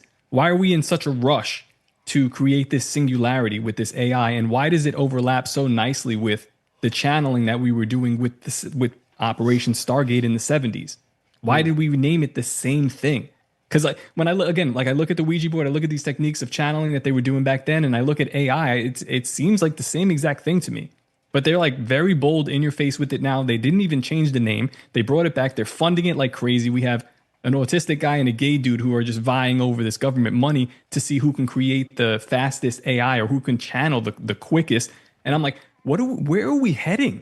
And well, how by the way, Elon cares? Elon said it himself. We're summoning the demon, right? He even used that language. I think it's with the Neuralink. One of the biggest things you have to be afraid of are spiritual rights. So just to put it simply for people, it's like Jesus Christ fulfilled a prophecy, and his blood liberated us and also gave us rights over serpents and scorpions, right? Meaning we have authority through the name of Jesus Christ over the spiritual realm, and that for people that are like, what? It's like casting out demons in the name of Jesus Christ, right? So these things have very limited access to us. The way that they can possess us or influence us at all is because we're so retarded that we constantly give consent to them. This is all consent based, right? Yeah. This is all legalese. They have to be invited in. The head Dracula. You got exactly right. That's the whole vampire thing. You have to invite them in. Well, what happens when they have rights over, like, let's say a technology, right? And we're talking, let's say, like, fine print, like, do you understand the terms and conditions kind of a deal? So if they have rights over the technology and then the technology is implanted in your mind, what then do they have rights over? Do they have permanent occupation? Can you cast that out? Because you're not casting it out of your flesh anymore. It is just augmented. It's on you. It's in you, but it is localized to this device that's in your head, which, as far as I'm concerned, wouldn't be surprised if they have all the rights in the world to occupy that, right? Jesus didn't come and die for the sins of artificial intelligence so that artificial intelligence couldn't be influenced and couldn't be corrupted by these demons. It seems like almost a workaround, like a back door. Yes. I agree, dude. I totally agree. You could, there's probably a demon cleaning up my tweets on Twitter. And he's like, damn, I'm a demon, but you're a retard. I'll tell you what, though, it's going to be the most.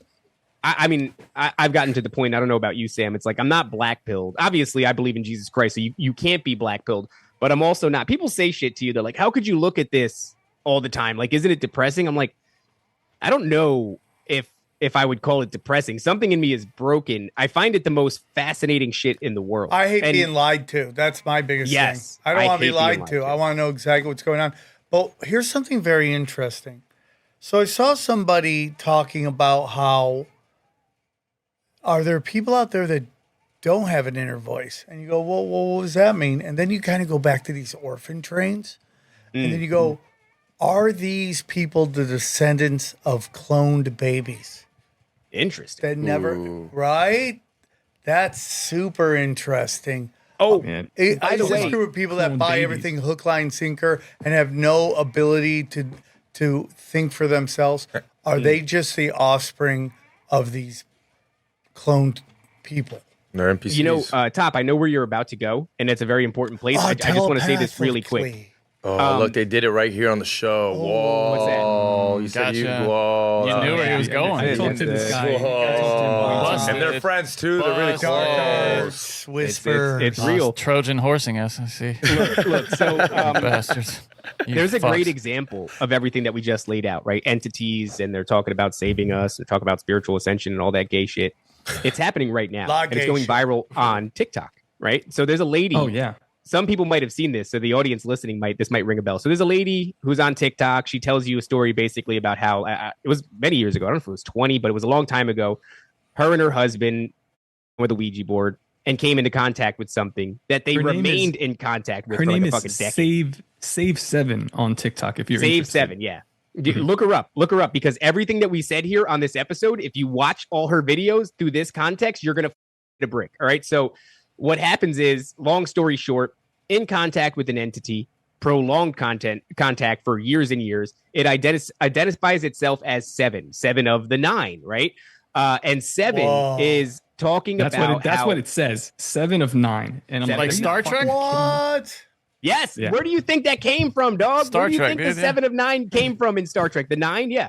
So, okay. Whoa. And what is 7 saying? It's saying that humanity has to spiritually ascend, but it is imperative that we overcome a impending calamity, some sort of a disaster that's going to befall Earth. We have to deviate from it, and they're going to help us deviate from it. It's interesting. It's interesting because we were supposed to do this show a couple of weeks ago, but I think like the schedule got messed up, and we're doing it now. This impending calamity that she's been hearing from this 7 of 9 for like 20 years, her and her husband. She's got Google Docs. You can go read them. You can watch the videos. The date, she's put a date to it. It's the 27th of this month. Well, yeah, so this is coming back viral again, which is like, we saw it recently a couple of days ago, but we've been following for a while. How many days do we got? 6? 6. Oh, right God, before live your Brohemian life. Grove? Come on. Unbelievable. We'll have a lot to talk about at Brohemian Grove, but this thing, it keeps showing up, man. This is something that anybody could look up. We didn't just pull this out of our ass. Why the hell does this woman have the exact same narrative as us, except it's a little bit skewed because she thinks this thing is the good guy and it's going to save us? And she's saying all the things that we just said on this episode, coming calamity, all that shit. It's the same thing. It is the rebranding. They're rebranding in a way that's like they're our saviors and they're also responsible for our spiritual ascension, right? And also we can ascend and what? Be as gods. The lie it's the same lie from the garden, baby. It's here's the same thing. lie. And I think, Johnny, you'll be a fan of this idea because it's like it's super easy to track down. The same lie in the garden, you can be as gods. Yeah. False. The second thing, there is a hybrid breeding program going on from the days of the Nephilim, procreating with the females or the daughters of man. And then you have the alien breeding program, which is like they're taking sperm, they're implanting. I mean, you know, Karen Wilkinson, Vicky Joy Anderson, you talk to any of these people, they'll tell you their stories. And it's like there's multiple. L.A. Marzulli, he has like a line of these people that are just they're like, called the black-eyed children, which, by the way, how do they communicate? Telepathically. So you got more weird kids that communicate telepathically. Cloning, you got, and this is another thing, Elon Musk with this cloning program. I don't think he's having sex with these at all, dude. Look at how awkward this guy is. He's got all these kids all over the place. Ashley St. Clair, yeah, right. Like, this is a breeding program. The CEO of Neuralink, he has a contractual agreement with her to have his babies. I don't know what the means to anybody else, but yeah, so the people that are going to put the chip in your head have a contractual agreement with each other to procreate children. And we know that he has proclivity to use things like IVF. With his first wife, after the death of his first son, they're using IVF for designer babies, and I think that he's continued this process. I don't know what this guy is after, but it looks like a breed. Everything looks like a breeding program. Which everything is looks like Jeffrey telepathy. Epstein as well. Mm-hmm. Right. Yep. Zorro Ranch. That's right. This is so like, it's like what the are you guys doing? I'm sorry, but what are you guys doing? What are you guys doing out here? It's like the it's pattern. constant. John of God, right? You remember that guy in Brazil? And he was just impregnating women. Yeah, it's the Mexicans and Satanists are outbreeding us. It's a real problem. Wasn't John of God doing the same shit? Oprah Winfrey's homie with the Save the Women Foundation. One of He's doing a breeding people program as well. In 1 year, they got arrested and tried for child sex directly associated with the Clintons. Clinton Foundation. Yeah. The Aurelian cult with the star with the Nazi symbol inside, which of course it's just like, you know, star is as above, so below, and the Nazi symbol represents the North Star and the pattern in which it goes. Very powerful symbols. Or the Dipper, actually. The Dipper. The Big Dipper, yeah. So it's like powerful astrological symbols and that metaphysical. they demonize, so we can't look at them. Yeah, they invert them. That's what they do. They invert. You can use them. They're powerful. You can use them. So when you put them both together, you put them in a cult that is specifically about worshiping the Elohim, which Elohim is just a classification. God, the angels, the fallen, the ones that are still up there are all Elohim. There is one on top. Thou shalt take no gods before me. That means there is a capital G. The rest are lowercase. It's an entity. And this is what they're worshiping. They're saying you could watch the Netflix and, you know, it's a sex cult. Of course, it always goes to a sex cult, but they're singing their songs with their guitar about the Elohim coming down and blessing us. Also, on the other side of it, they're just running a cloning program. Like this is like, it's wild. And I'm like, oh, just by the way, like again, Netflix is like, yeah, can you believe this guy all these guys' wives? Also, he's cloning babies. They're just trying to clone. We're not high-ranking intellectuals here. We're low-thinking pattern recognizers. We're retarded, right? But we recognize patterns. And when I see hybridization program, when I see Jewish people, when I see the hybridization program, appearing in so many different instances, when I see the channeling of entities that are warning about calamities in so many different instances, when I see children who are subjected to some form of trauma and they're disassociating and they're coming up with magical psychic powers in so many different instances, I'm recognizing these patterns. It's the same thing, dog. It's all part of the same thing. I think we're getting ready to be served up like this great big narrative. We're constantly like that's the frustrating part. And thanks for having us on, because like, I want to put this out there, not as like, this is our research, like don't touch. I'm putting it out there because like we're touching this thing. I'm constantly touching this volleyball, and it's like the volleyball spinning in the water, and you can't quite get it to like stay straight or grab it, and it's just kind of, this is what is going on. I'm getting to look at all the sides of it, all the colors of the volleyball, and I'm like, this volleyball fucking sucks, but I need to know why, and I can't what this really figure it out. it's really a call to arms. We talked to Isaac Weissep, love that dude. And when we laid this out for him, he had so much to contribute to it that confirmed it. We talked to Ryder Lee. When we laid this out for him, he had so much to contribute to it to flesh it out. Every time we talk to a homie about it, they have pieces of the puzzle. There are people that are listening to this right now who are freaking the out because this is so prolific. There's no doubt in my mind, Sam, that you have fans who are abductee victims. So that means that right now there are people that are hearing our voice who are freaking the because they were abducted by aliens, and the aliens said the exact same shit that we just said. And they right drank now on your the show. pink drink. Yes, the pink drink. That's right. Don't drink the pink Sipping drink. on that Pink scissor. drinker over here. I don't remember that. I don't remember. So, I anything mean, about that. honestly, what I want to say is if you're listening to this, if you're a content creator who's listening to this, if you're somebody who's experienced this, if you're somebody that has a piece of the puzzle, Buy reach tickets out. to Brohemian Grove. Really quickly. By the way, on the CE5, Stephen Greer shit, right? Oh, yeah. So obviously he's part of the big UFO disclosure that's coming. We had somebody on our show write in recently where they were trying to astral project, and they're looking into the Gates program, and they're finding out that the way to astral project is to sync the hemispheres of the brain. And the way to do that is by exposing yourself to binaural beats. And these binaural beats can be tuned to different frequencies. This guy who wrote into us said, I found a frequency that basically, after I listened to it, resulted in nothing but alien abductions, experiences, sleep paralysis, demonic encounters, and poltergeists. And he moved away from it. He stopped. Can we know what that is so we never go near it? Yeah, for sure. Stop doing that. Well, I don't know what it is, but it's a funny. Binaural beats. So this is crazy. No, he's actually. saying what's the frequency?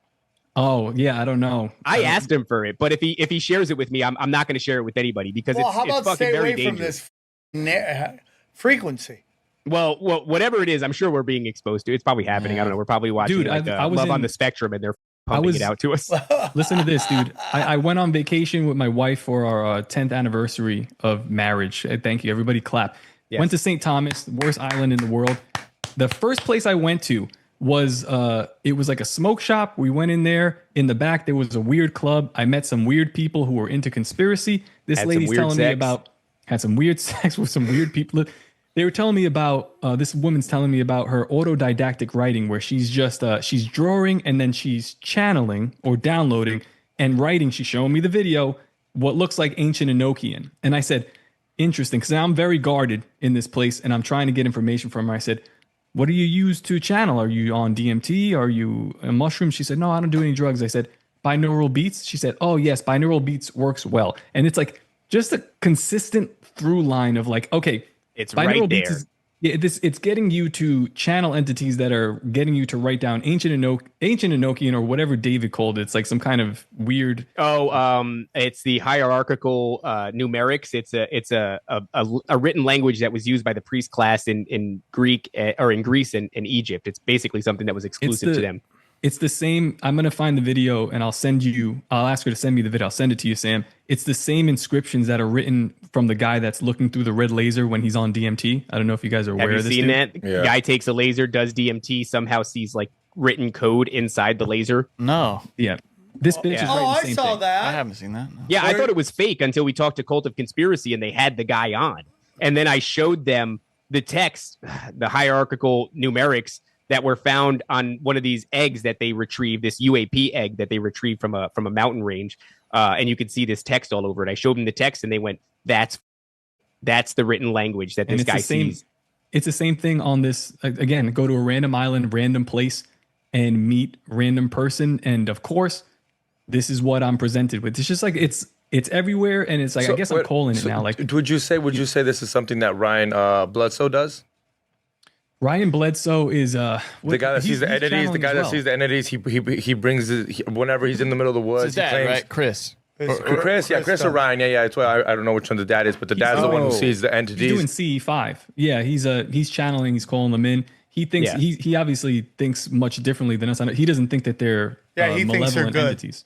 Yeah, he thinks they're the good guys because they're really Which good. is- Well, he is praying to Jesus when he's and thanking Jesus for them and calling on Jesus to bring them down. So. Well, check this out. What's interesting about that CE5 app is that, like I said, this guy that we talked to, he found out that Binaural beats of a certain frequency result in poltergeist, alien abduction activity, and demonic encounters, right?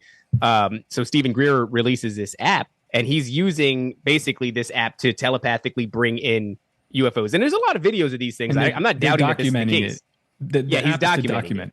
And you see this happen. You see them appear, and it seems like he can call them on command. This guy, and I guess I might be giving away something here, but this guy that found that frequency for himself then went and investigated the CE5 app and found that the binaural beats, which, by the way, is what the CE5 app uses. It uses binaural beats to call in these foes, are tuned to the same frequency that he found resulted in abduction, demonic encounters, and sleep paralysis and shit. Welcoming into darkness, dude. Like, So this guy was just doing Molly all weekend, just tripping his balls off, and he's like at a place they got Moloch and everything. I go, bro, it's insanity. If you go all the way back to Haight-Ashbury, it was just a free range. Well, that turned out laboratory. well for all those people. What do you mean? Well, no, but if you study it, they were all doing amphetamines and They ended up all killing each psychedelics, other, yes. and now all that corporations do, and particularly CEOs, they're all microdosing and they're on Adderall. Yes. Dude, By the way, Dr. Jerry Marzinski, who we talked about earlier, he said that in his experience, because he dealt with schizophrenics in a prison system, a lot of them obviously being addicts, he said that the number one drug that he found emulates the symptoms of schizophrenia, meaning, access to you and your psyche by these entities, these voices, is methamphetamine. He said, unlike any other drug, it kicks the door open. Pervitin. Right. Where's that come from? Used by the Nazis. Used by the Nazis. I've said this before, Johnny, on this show, that I was in recovery. I had a problem with speed, and I would drive around when I was looking for drugs, and I would see tweakers, and I'm like, they look possessed, dude. They look like they're possessed by an entity. Mm-hmm. Isn't that interesting, though, that the Nazi regime is all on Pervitin, which is essentially methamphetamine, and it closes the circle again? It's like it all goes, it's the Nazis to 2025, and that is just one giant closed loop of all the same themes. Hitler, as much of a great guy as Hitler was, he's documented as saying he doesn't do anything without consulting this voice, and this voice is called Providence. Yeah. This voice has gotten him out of near-death situations. Any kind of war tactics or maneuvers, he says, I do not move until Providence says so. Do you think Providence told him to sell his ass way back in the day when he was a boy hooker? He almost got hit by a missile, and he writes that the voice told him very clearly to step over to the left, and he gets up and does it, and all of a sudden the homies that he were just hanging out with get missiled. They get blown to smithereens. I also think there's some Paul Bunyan shit about Hitler too that they tried to sell us on. Yeah, did that voice tell him to invade Russia? I wonder. Well, let me tell you. I tend to believe the voice thing because Providence is, it's used to describe God's universe, right? Like the immaculate nature of God's universe. But in Greek mythology, they attribute that creationism to Zeus. So Providence is associated with Zeus. And if you look at the Nazi regime, they're surrounded by Zeus iconography, right? Like obviously the lightning bolts and obviously the eagle. Do a quick Google search. Anybody can say, what's the number one animal associated with Zeus? It's the fucking eagle. It's so crazy when, it's like, I'm all for like the Kanye song. It's hilarious. I love the message it sends, but then people get real serious and they're like, and that's why we should all hail Hitler for real. That's why I fucks with Hitler. Hitler was an occultist, dude. He was a scumbag. Yeah. He was a British spy. He was deeply obsessed with finding all these artifacts, these occult artifacts, and they have a tremendous Holy collection. Grail, Spear of Destiny. And then you get into Thor with Marvel. We've had JT loves JC breaking that down. That basically Thor is Zeus. Yeah. So, all right. So check this out. People will go, because he had lightning bolts and an eagle. Like that's everything. We have eagles, right, on our dollar bills and quarters and shit. Good. Yeah. The Zeppelin Tribune Grounds, which is the Tribune Fairgrounds. That's where Hitler gave his most influential speeches from. When he commissioned the artist to design the Zeppelin Tribune Grounds, Fairgrounds, that artist went to the Berlin Museum and drew all of his inspiration for the design from the Temple of Zeus that was found in Turkey. Turkey used to be ancient Pergamum. And in Pergamum, that's where the Bible says the throne of Satan is, right? So this guy is surrounded by Zeus iconography to the extent that he decides to give his most influential speeches from a place that was designed after a temple that was dedicated to Zeus. And I'm supposed to believe that this guy was not. They use stones from the temple. They use stones from the temple to build it. Well, you can see it in their plans for, they were going to turn Berlin into Germania was the idea, this new city. It was going to be like, and they got some of the pieces built, but not, the scope of what they had planned. And it all looks like it was inspired by that era. Yeah, and it's like, so people will go, oh, well, he was into whatever the Germanic tribes were into. So they're doing all this like Norse mythology worshiping. But if you go to Nephilim Death Squad, our contention is that these are all the same characters. They are the fallen, right? And so they're interchangeable. If you go to ancient Sumerian, you have Hadad Baal, right? In ancient Sumeria. Hadad Baal is described as the king of storms. And he is depicted as holding, it basically just looks like 3 lightning bolts in his fist, right? If you look at an ancient Sumerian picture of Hadad Baal, it's the same characters. They just, rebrand. That's what the name of the game is. All of this is a constant rebranding. Yep, I totally agree with you. All designed by Albert Speer, another guy that completely got away with it. They often do, don't they? Yeah, isn't that funny? It's crazy because they can write. They have their writings and they'll tell you like all their plans. And those writings if you are still study accessible. Hitler, his ascension is the exact same with all of these fucking closeted gay guys. They give up holes and then they get positions of power. It's totally it. It's just like they have him in what is the name of that that institute we talked that kicked off MKUltra, Johnny?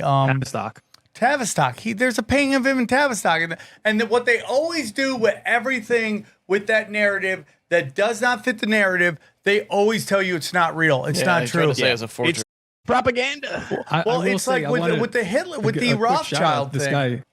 Right? If you get in the real quick, sorry, Top. When you get into the Rothschild thing, it wasn't the OSS or the therapist that came up with that. It was his niece he was molesting. I mean, like, dude, you can get into all of it. It's like, even the person that's saying he's talking to the voice that's named Providence, that's his sister-in-law. In her writing, she's talking about that.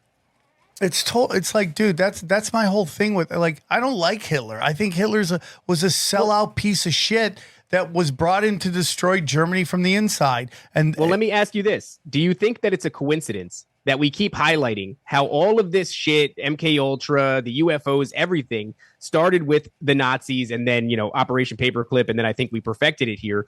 And we're coming to the summation of all of that hard work and effort.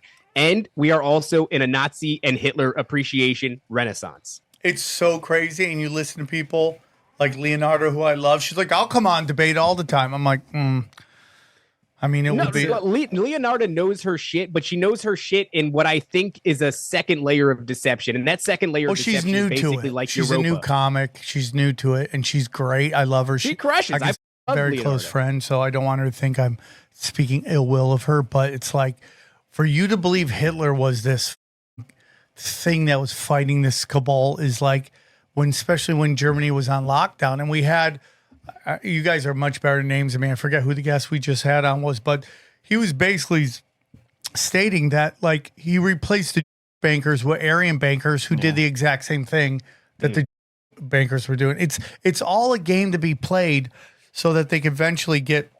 And all Israel is about is the British Empire and the Babylonian bankers controlling trade routes. It has nothing to do with the Abrahamic religions. They're just using that as middle management to do all the dirty work for them.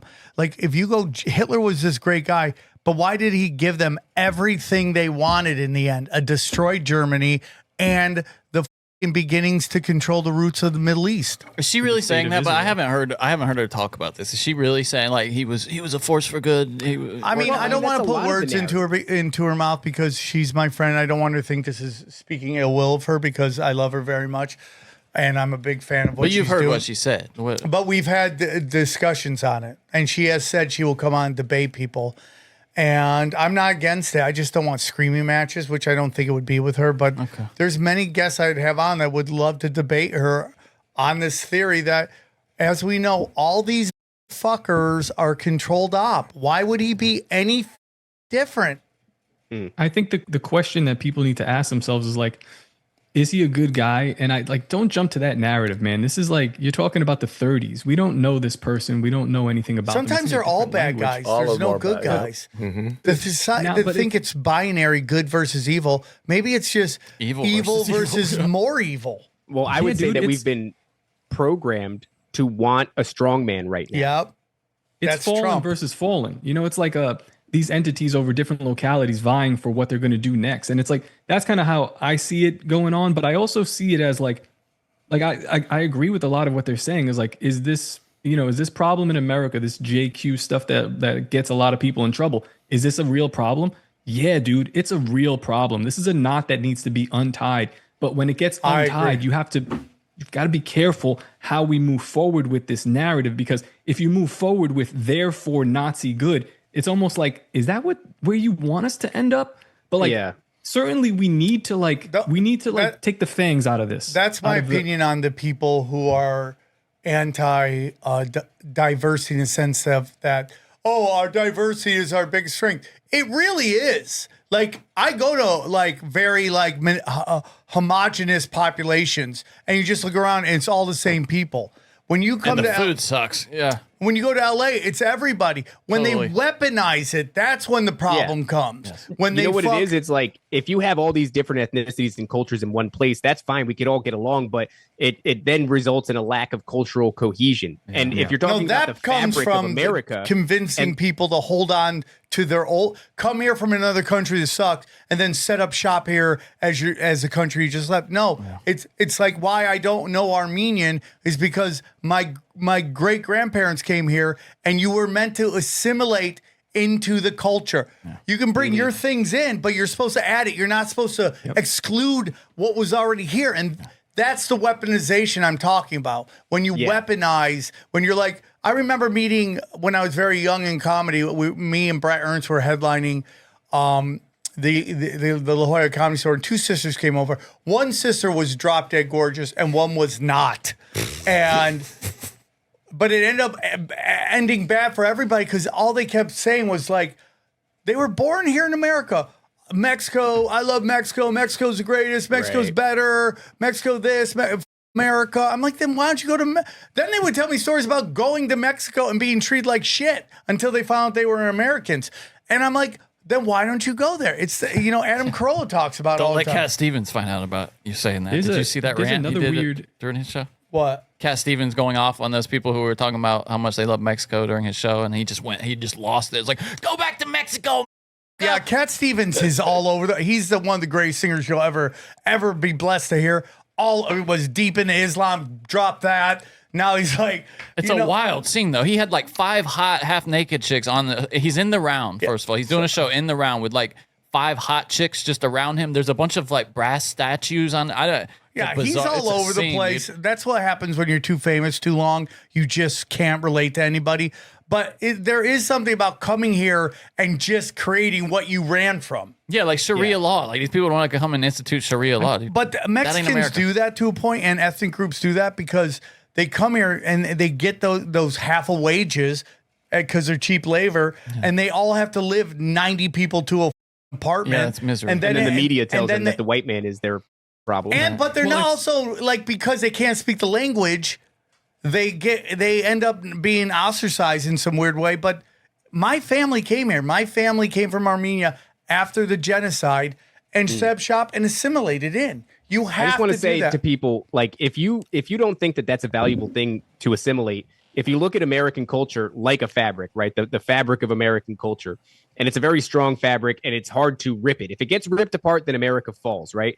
If you don't have cultural cohesion, then what you end up with is a bunch of holes in that fabric. Yeah, and then anybody that seeks to subvert you comes along, and they got a leverage point to stick their fingers in and rip that hole apart. That is the entire purpose of that. Well, I think what was crazy is my parents... top your neck. My parents got their citizenship, the test, and they had the option to take it in Spanish. Even I was like, come on, that's got to be in English. My dad was going to have a hard time. He took it in Spanish, but I was up there where I was like, dude, come on, you've been here for how long? Assimilate in. You can root for Mexico. Like, I'm happy when Italy does well, and I root for Armenia and anything. But I'm American, dude. And these like that dumb who was in like Luging or whatever.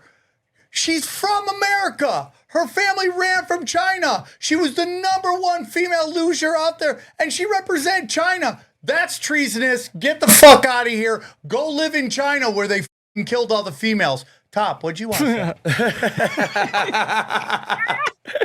I was just gonna say, like, because it gets into like weird racist territory, but I'm like, how come these guys are like preserving their bloodlines to the point of inbreeding mental retardation and physical retardation? But like, we're, you know, every time I see a commercial, it's like it's a black guy, a white girl, Chinese baby, or some shit. It's like something's weird about that, and I don't know what that means. It's subversion, dude. It's subversion. Dude, I was on a cruise and they have whatever they have, you know, running. It's like cable television. I don't have cable. I don't know how they have it on the cruise. We're in the Gulf America, by the way. Gulf America. And we're still getting this reception, right? But I'm watching this. I never watch cable television. I'm watching this and it's like you're watching Naked and Afraid. They go to a commercial break and all of a sudden it's an ad for pharmaceuticals. And it's like, do you have eczema? Take this thing. It might give you ass cancer. You might have a stroke. You might go blind. You might shit your pants, but whatever. It's good for you. And in the video, as they're listing off all of the horrifying symptoms, it's people holding hands and skipping, but the people are always, every single time,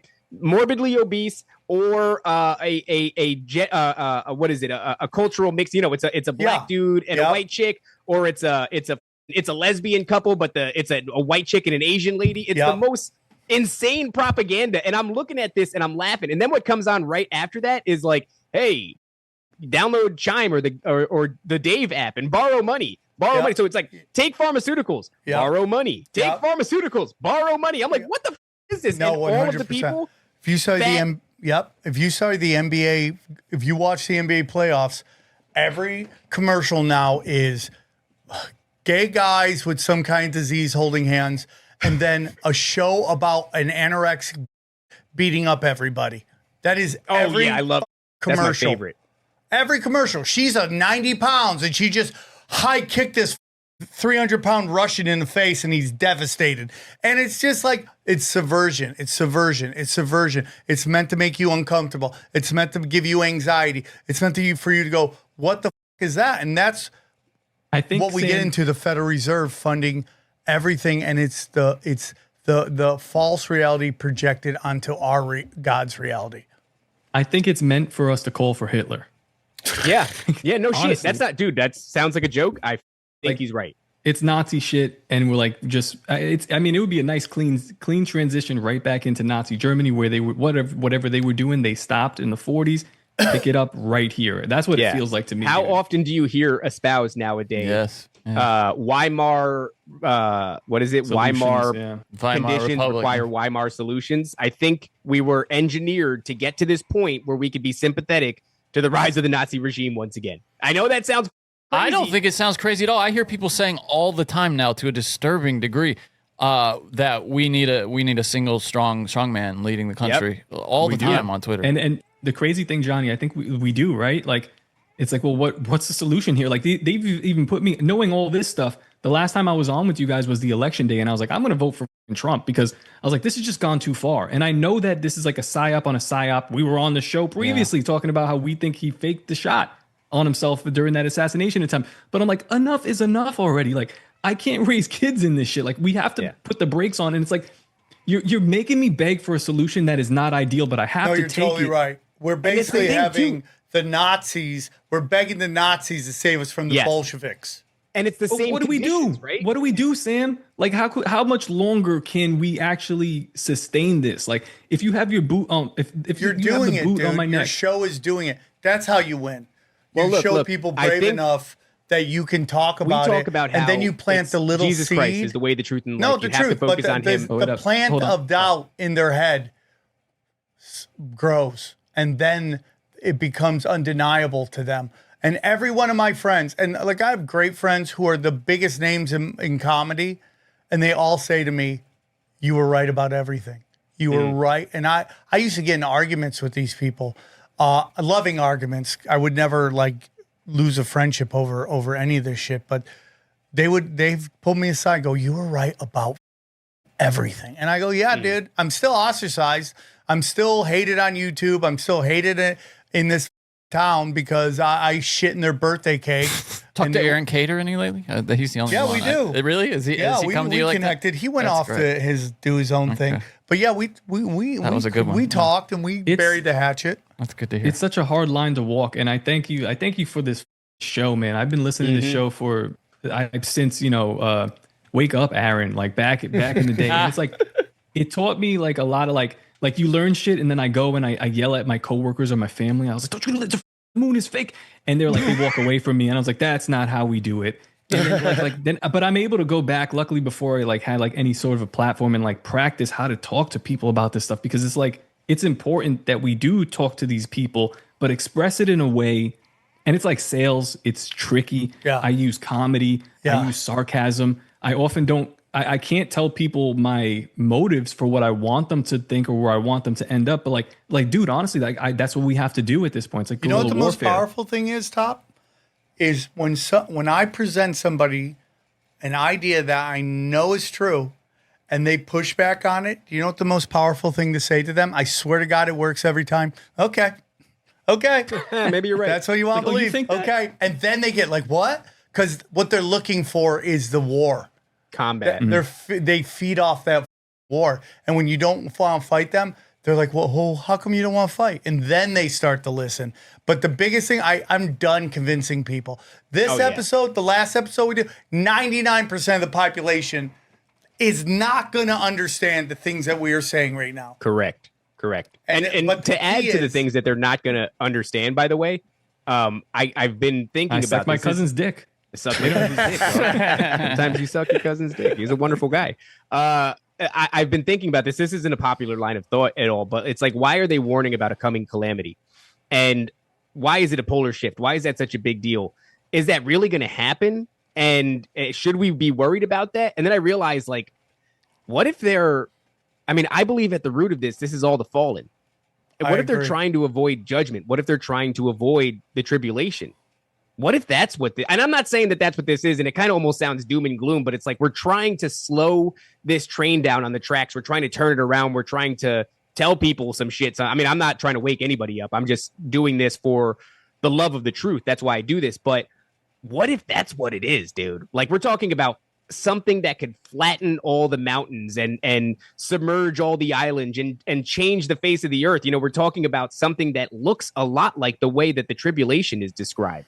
And I've just been thinking about that lately. Like, what if that's what this is? What if we're rearing up on actual end times? And I know everybody always thinks Shout out to Ed Mabry, because I know you guys are. I like the little season topic as well. But yeah, that's to me what David just mentioned there. The biblical prophecy of every mountain being flattened. It's not a joke. Every mountain being flat, every range being destroyed, the earth unrecognizable. That's not the case right now. So there are a couple of things that fall flat, but I think Ed Mabry might be able to shine some light on that stuff. Yeah, he's supposed to come on and talk about it. Guys, you crushed it. We had two incredible episodes today, and they were great. Food, great nourishment for our minds. One more time, Brohemian Grove, and then push anything you guys want. Guys, What a go Bro Grove. to Bro Grove. That's what it is. Brogrove.com. Or Top Lobster. Yeah. Look at that. And Look Top at that. Lobster. Yeah. We got Nephilim Death Squad, Dangerous Retards. Anything else? We do a lot. Tower Gang, obviously, very important. Okay. We started off talking about Toad. Tower Gang is going to be on tonight, and I don't know when this episode is going to air, but it's every Wednesday. Nephilim Death Squad is that's where we preach to the masses about this kind of stuff, more serious. And Tower Gang has been the vehicle for moving culture in a very weird way. A lot of people don't like it, but it's effective. It's important. And it's our burden. It's very important. It's our burden. It is. It is, and it's like you need to have the woke, and you need to have the scorchers, because they balance each other out into this nice medium of where we need to have. I've always said this: we need to live in a conservative culture with an old school liberal rebellion.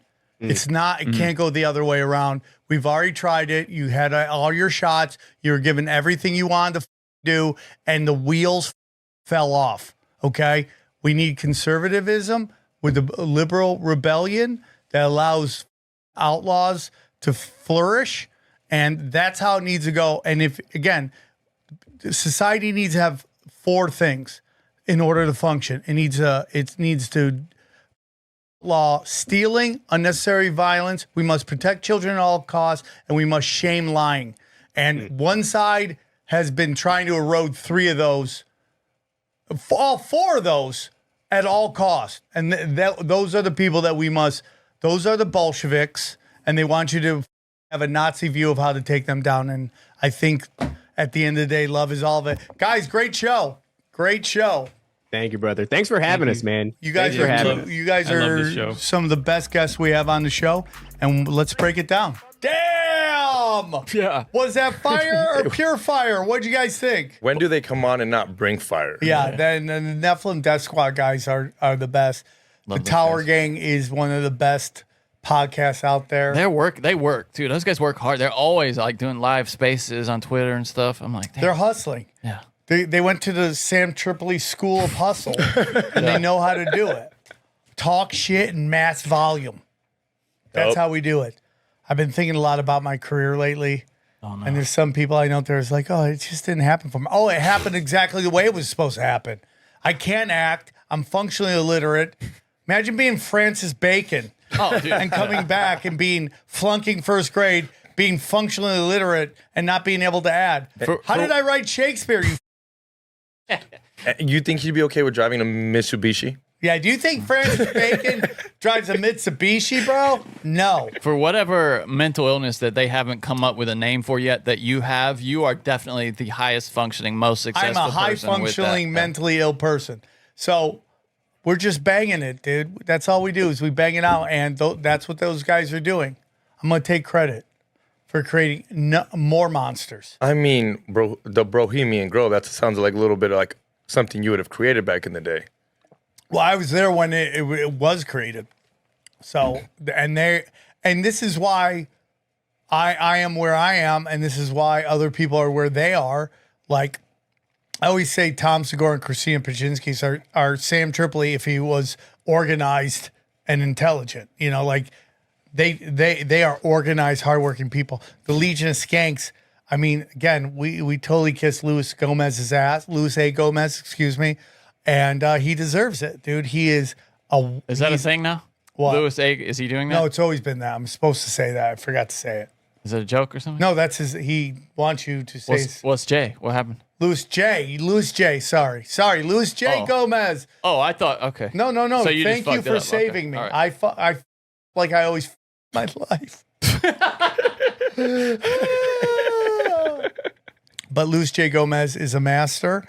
What had you been calling it? Louis? Were you calling him Louis A. Gomez? No, I was like, I missed it, and then I went with J.A. sounds a lot alike. Okay. And I messed it up. But Louis J. Gomez is a master at podcasting. Yes. And he knows how to create great brands, and he's really great at it. And it looks like the Nephilim Death Squad guys, the Tower Gang guys, are the same thing. They're doing. People have been talking forever, and yes, our friend Steve from I'm not going to last name. Steve Poikinen did it with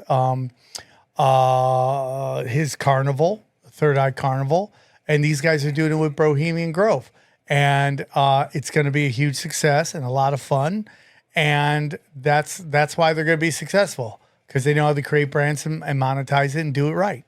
And this episode was absolute fire. I mean, dude. I really sometimes, guys, wonder if we will get to the point where we talked about it all. And the last 2 episodes made me think, no, it's an endless well that you will always learn something new.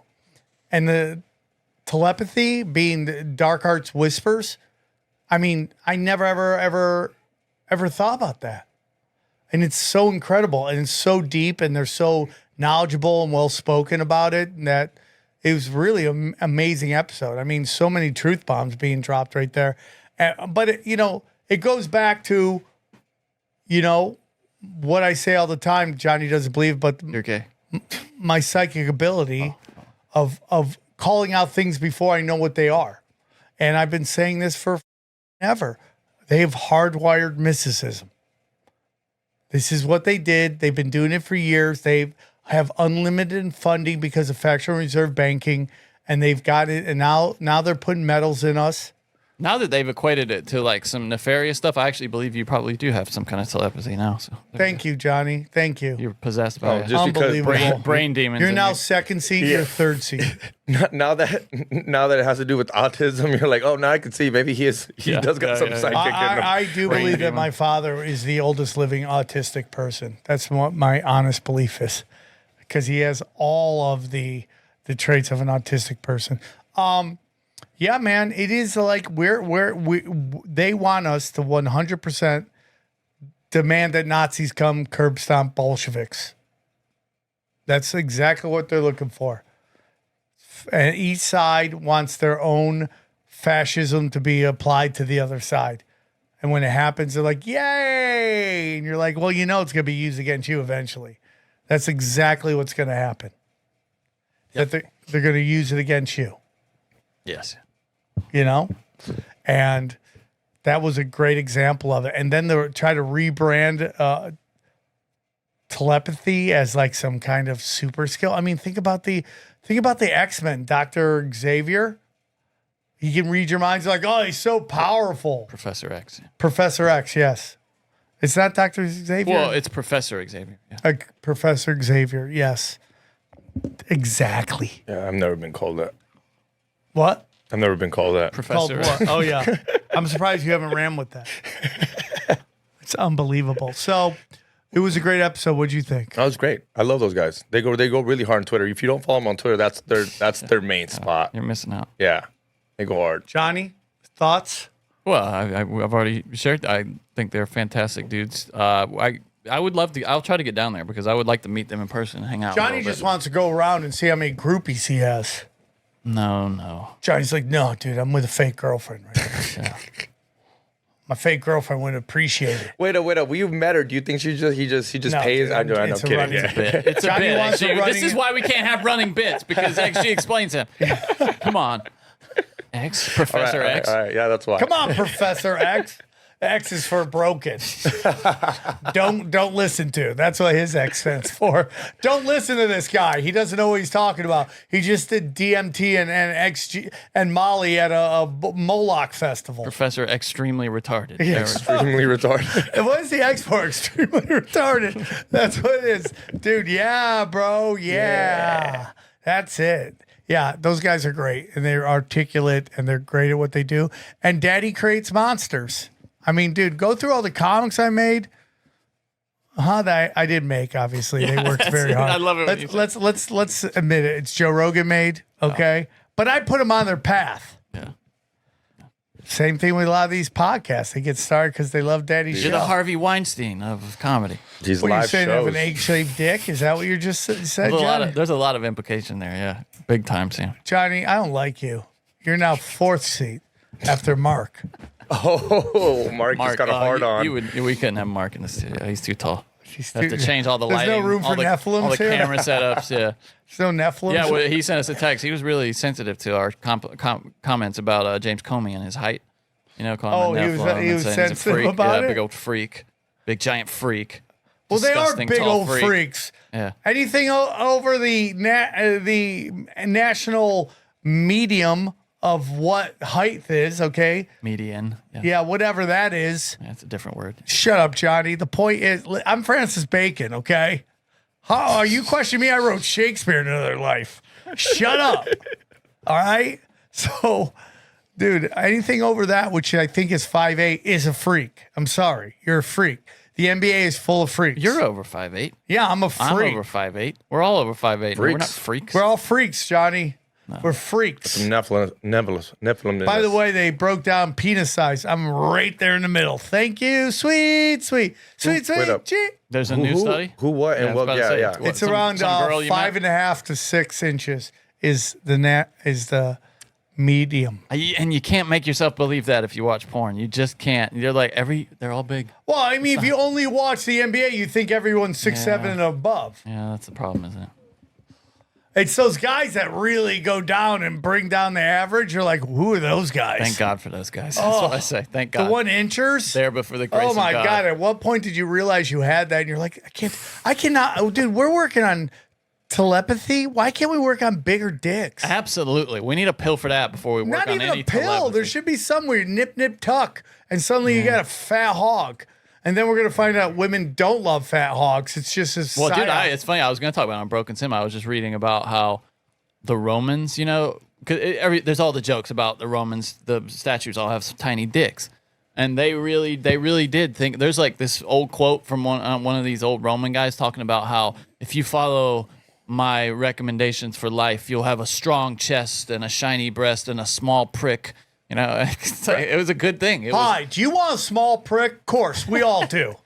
Come on down to Daddy's tiny dicks. Do you think there was a negative to having a big dick back in the day? Yeah, no, you were thought of as a brute, like sort of an uncivilized person. You're wrecking people's. It was correlated with being a dumbass. God holes. But my thing is, the only people that would know would the girls you're not walking around naked. I understand that part if you're walking around naked, but if you you don't think guys measure their dicks at dick measuring contests back in the day?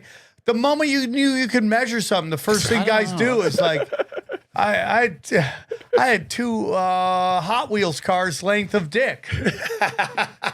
Roman men kept their genitals and buttocks covered, so yeah, they wouldn't have seen. We used to be a proper species. Guys, real quick. Go to samtripoli.com. Let me tell you about samtripoli.com. You don't have to worry about being gone one day. It's a decentralized website. And if you want to buy tickets to my show, it's very simple. samtripoli.com/events. On May 29th, I am in Costa Mesa. June 13th, I'm in Cleveland, Ohio. Oh, June 1st is another Comedy Chaos. Who knows how much longer that show will be going. Then the next night, June 14th, Pittsburgh, PA. Then we're going to be in San Diego. And guess what? We have a special guest dropping in at the July 19th, 9:30 show. That's right. The one and only Johnny Woodard will be there. Oh, I didn't. Okay. Yes. Johnny Woodard's going to be doing 5 minutes on how much I suck. And then August 1st, I'm going to be I will be, or Tinfoil Hat will be in Boston. And then the next night, we're in Brockport, Connecticut, and then Kansas City, and then I think we got one more on there, Tulsa, Oklahoma, and one more after that, Oklahoma City, and then Skankfest in New Orleans. So go to samtripoli.com, grab all the dates. Listen, guys, there's so much going on at samtripoli.com. All my videos, audios there. The premium content is nothing but pure fire. Putting up 3 episodes a week for a low price. You're getting the good shit. You're getting the very good shit. So go there. Then you go down. If you're looking for investments, there's no better place to go than the Cash Daddy's Patreon. Still up. It's over 1,300 subscribers. Some of them are free subscribers. But, people are joining. Check out Cash Daddy's. Howie's Homies is fire. Howie is an idiot savant. And he's picking them. Obviously, if you're investing, it's like gambling. You're going to win some. You're going to win more than you lose, but it will be there. Johnny, what do you think of it? It's the community that really makes it too, because people are bouncing ideas off each other, bouncing ideas off Howie, getting feedback from Howie. A lot of his best ideas come from the community. The community source. So it's a good place to hang out. It's a community of winners. Okay, that's why I call the Patreon. Winners winning. Winners winning. Okay, so go check that out. Patreon.com/CashDaddies. Go down. Chaos Twins. Got the new characters. Saw them. They're great. Dana, or will be called Danny. That's what the girls call her. Oh, that's cute. She's in it. She's the wise one. She's like, why am I so thick? I go, because this is what we're going for. So go check that. I love that she didn't dispute the wise thing. It was just a thick thing. That's because that would be my first question. And then, guys, we're very excited. We got a brand new affiliate. He's going to be a giant sponsor on the show. The Live Longer Formula. Check that out. Go down. Tinfoil Hat t-shirts are fire as well. Tinfoil Hat t-shirts. New ones going up all the time. The last one is the one we love, which is, yes, look at that. Look at that. The Tinfoil Hat World Order. Check that out, dude. Tinfoil Hat World Order.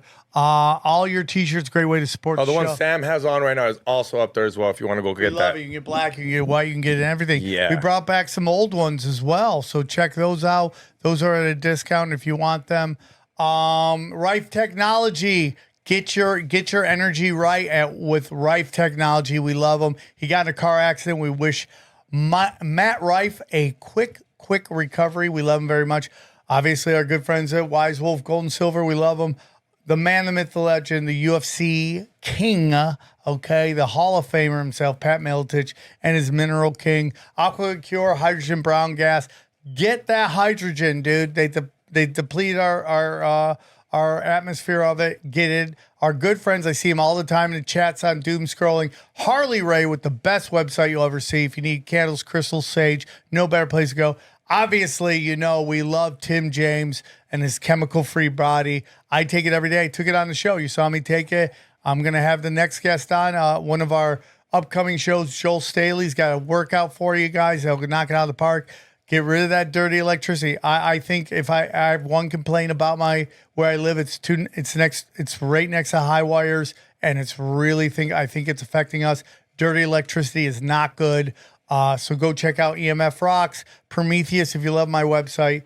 And you know, normally, obviously we know when Xavier's on some kind of drugs, he's crushing it even harder. Usually he's on Brain Supreme and he's top shelf greatness. They're doing great, so check them out. Nuke Social, Telegram, you name it, all there. Could you go down a little bit? Okay? Keep going down. Keep going down. All my audio's there. We're going to put doom scrolling up very soon. And then obviously keep going down. Keep going down. Radios. And then audio, videos. All my specials are there. My quiet's I'm getting it. It's going to be on the website, of course. Anything else, guys? What do you think? Hit that like button, subscribe, and then we also have these tinfoil hats at tinfoilhats.com. Swarm hats. Go get them over there, and go check out my podcast. It actually marks a spot on YouTube, please. Check out Broken Sim. We just I got a t-shirt for you. This is a t-shirt I accidentally bought. Actually, we talked about it in the last Broken Sim. Just check out the back of it. Do you see? It's the Backdoor Kings. I wore that around in public. Didn't realize what was on the back of it because it came in like a blind draw kind of thing. You know, mystery box, as you like to say. I think I would wear this. Yeah, actually. I think you would too. That's the first thing we thought. Yeah, so we don't smoke the same. That'll be your jersey soon. So shout out Brooklyn Project. Yeah, and real quick, so we have a fan who's been wonderful in uploading the episodes. Unfortunately, his life he's a busy man doing busy stuff, so he hasn't been able to put up every episode. So we're going to now be doing a YouTube channel that will be coming out hopefully sooner than later. We'll let you know, and you'll be able to go subscribe there. It will be a YouTube version of Tinfoil Hat, but you guys love that platform. We're on Rumble, we're on Twitter, we're on Rockfin, we're on BitChute, we're on everything. But that's where you guys want to see it. You're going to be able to get it. And we will have to play ball with YouTube, and you'll see what we mean by that. And all right, man, enjoy these highlights. Here's a clip from the latest Broken Sim. Did you see Elon Musk, what he had to say about Bill Gates? Did you see this? No, I mean, Bill Gates' brand is dead, and they're going to throw him under the bus. Well, yeah, they're already starting. He was at this economic forum in Qatar. And Qatar? I always thought it was guitar. Guitar. Now it's gutter. Gutter? Yeah, it's gutter. Here he is. Check this out. I do want to ask about US aid and the comments that Bill Gates made the other day, and I know that you called him... Yeah, he's a huge liar. I know, you've said that already. I wondered... Please write new material. Who does Bill Gates think he is to make comments about the welfare of children, given that he frequented Jeffrey Epstein? Okay, well, he said winning he regrets those, and he spent a lot of his own money on philanthropy around the world over the years. My question to you is, how's that work? Have you looked at the data to check if he might be right that the cuts to USAID might cost millions of lives? Yes. I'd like him to show us any evidence whatsoever that is. Hold on, real quick, Johnny. Oh, that was hilarious. Real quick. Joe Rogan, friend of show, heard of my him. friend. Heard of him. Just did a whole thing on how many deaths they think were attributed to the Herrscher. Yeah. Right, and if we go by that lady's video, which everyone's like, she's been debunked. If you ever say anything that is not in line with the narrative, they will always say it's debunked all the time, right, Johnny? Like, how many times you told me about Anne Frank's diary wasn't real and what they said? You can't stop talking about it. You're always like, dude, ballpoint pens were introduced to the masses until 51, right? How about that guy that sued him? I'm like, Johnny, stop talking about it. Okay, we get it. You're passionate for the truth. How dare you? Right? Huh? How dare you?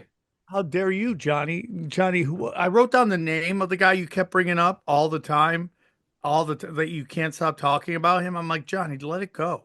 And you're like, but you guys, the truth. And I'm like, Johnny, Mayor Levine, you bring him up all the time. I can't. You correct me. I thought it was Mayor, and you're like, no, it's Mayor Levine. I'm like, thank you, Johnny. And how he sued Anne Frank's dad for money for writing it. Well, how are you? What are we talking about here? What we're talking about, your passion. That's what we're talking about, Johnny. How passionate you are for the truth. Go ahead and get the show demonetized. Let's do it. Go ahead. Why, Johnny? Why is that demonetized? Talking about Anne Frank not being real. Well, I support her story. You're the one who's passionate. Go ahead and tell me what I'm passionate about other than dicks. Go ahead. But we're moving on, Johnny. The point is, if you ever go against the official narrative, they will tell you it's debunked. They'll tell you this. They'll tell you that. And that's all they got. Good point, Johnny. Thank you. We have more information on this. It turns out that ship that collided with the Brooklyn Bridge. Oh my God. Have you heard, it was a Mexican Navy vessel on a training mission. Imagine being the guy at the top. Oh God! It's terrible. How shitty is the Mexican Navy? Why do I think that whole boat is made of pure cocaine? But how shitty is their Navy that they're still using boats with sails? Why isn't anyone jumping? The Mexican Navy. I have look at these guys. Why are they still there? Yeah, there are people all on the sail, on the mast, jump, or whatever those things are called. Jump. And they're just taking it in the face. Look at them. Oh, everybody's filming it from the shore. Nobody's stopping to help. But what is a Mexican naval training vessel doing in New York? I have so many questions about Mexican naval idea sounds like an Asian porn star to me. It's just we don't see them. The Mexican guys naval. Yeah. Have you ever heard about Mexico having a navy? You could have an any or an Audi or a Mexican naval. Any of those is possible. Yeah, I haven't heard any of that stuff. It's super tragic because that's a beautiful boat. Mexican naval is when you can't see your belly button for hair, is what it is. It's just so I have a Mexican naval. Dude, Yeah, if I was that anyway. guy, I would have jumped on the bridge. I would have done okay, time this shit. I can't go. I'm going to have to jump on this bridge as I get close enough. What else can you do, dude? You gotta go Mexican Bond on that one, dog. And they're the Mexican Navy is pointing fingers at the United States. Johnny, will you look up how many gold medals Mexico has won in the Olympics? Mexico's Navy chief has said that the pilot manning its training ship, which crashed into the Brooklyn Bridge on Saturday night, was under the control of New York authorities. So I guess they're blaming them for just, plow into this. Like, what? How is that possible? Okay, how many gold medal? What, all of the Olympics or summer or what? Any Olympics. They're not doing anything in the Winter Olympics. Yeah, that's a good point. They have 13 gold medals. Are any of them in track and field? Okay, Mexico's won a total of 13 gold medals. They've also won 24 silver and 37 bronze. If you'd like to hear the rest of this episode, subscribe to Broken Simulation in your podcasting app or check us out at youtube.com/Sam Tripoli.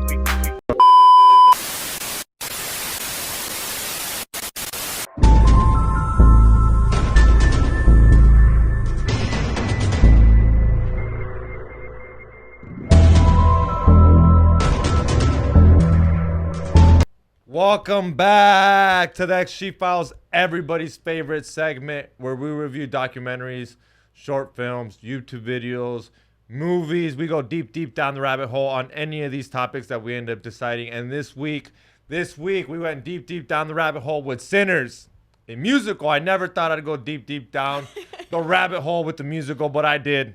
It got my rabbit hole, it got my conspiracy brain working. A lot of supernatural, a lot of selling of the soul. And it's weird because it's based around black people culture, African American culture, and they're known to sell their soul to the devil. Kanye West sold his mom's soul to the devil. Robert Johnson, I don't know if you guys know who Robert Johnson is, the guy who sold his soul to the devil in the crossroads during the times of the movies in the 1930s. I didn't know that. Yeah, Robert Johnson, he's the guy who's the blues player who's known, you've heard. Probably. Yeah. Oh, well, that's interesting. Since we're there. This is the tale of Robert Johnson, a man who made a deal with the devil at the crossroads.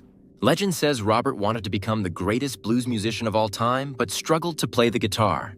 Desperate, he met the devil at midnight and traded his soul for unparalleled musical talent. After the deal, Robert's skills amazed everyone.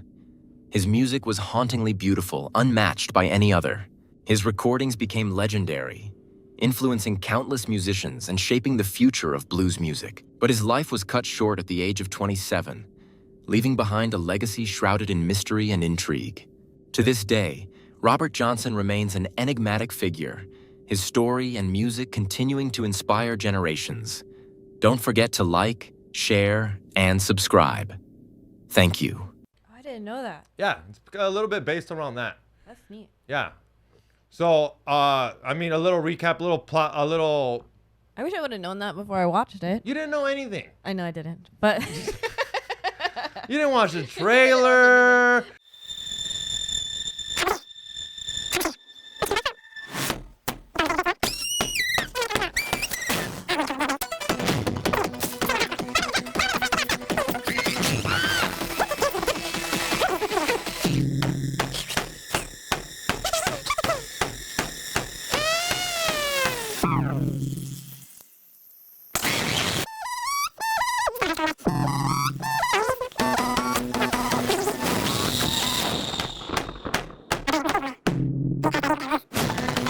It was about you thought it was a chick flick. I just knew Michael B. Jordan was Yeah, in. you thought you were watching The Love Island. No, it's a movie with Michael B. Jordan. The director, what's the homie's name? Ryan Coogler.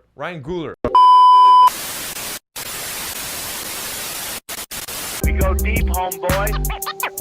Aaron, open your mind. Drink from the fountain of knowledge. There's lizard people everywhere. That's some interdimensional shit. Wake up, Aaron. This is only the beginning. Dude, you just blew my mind. Tinfoil hack.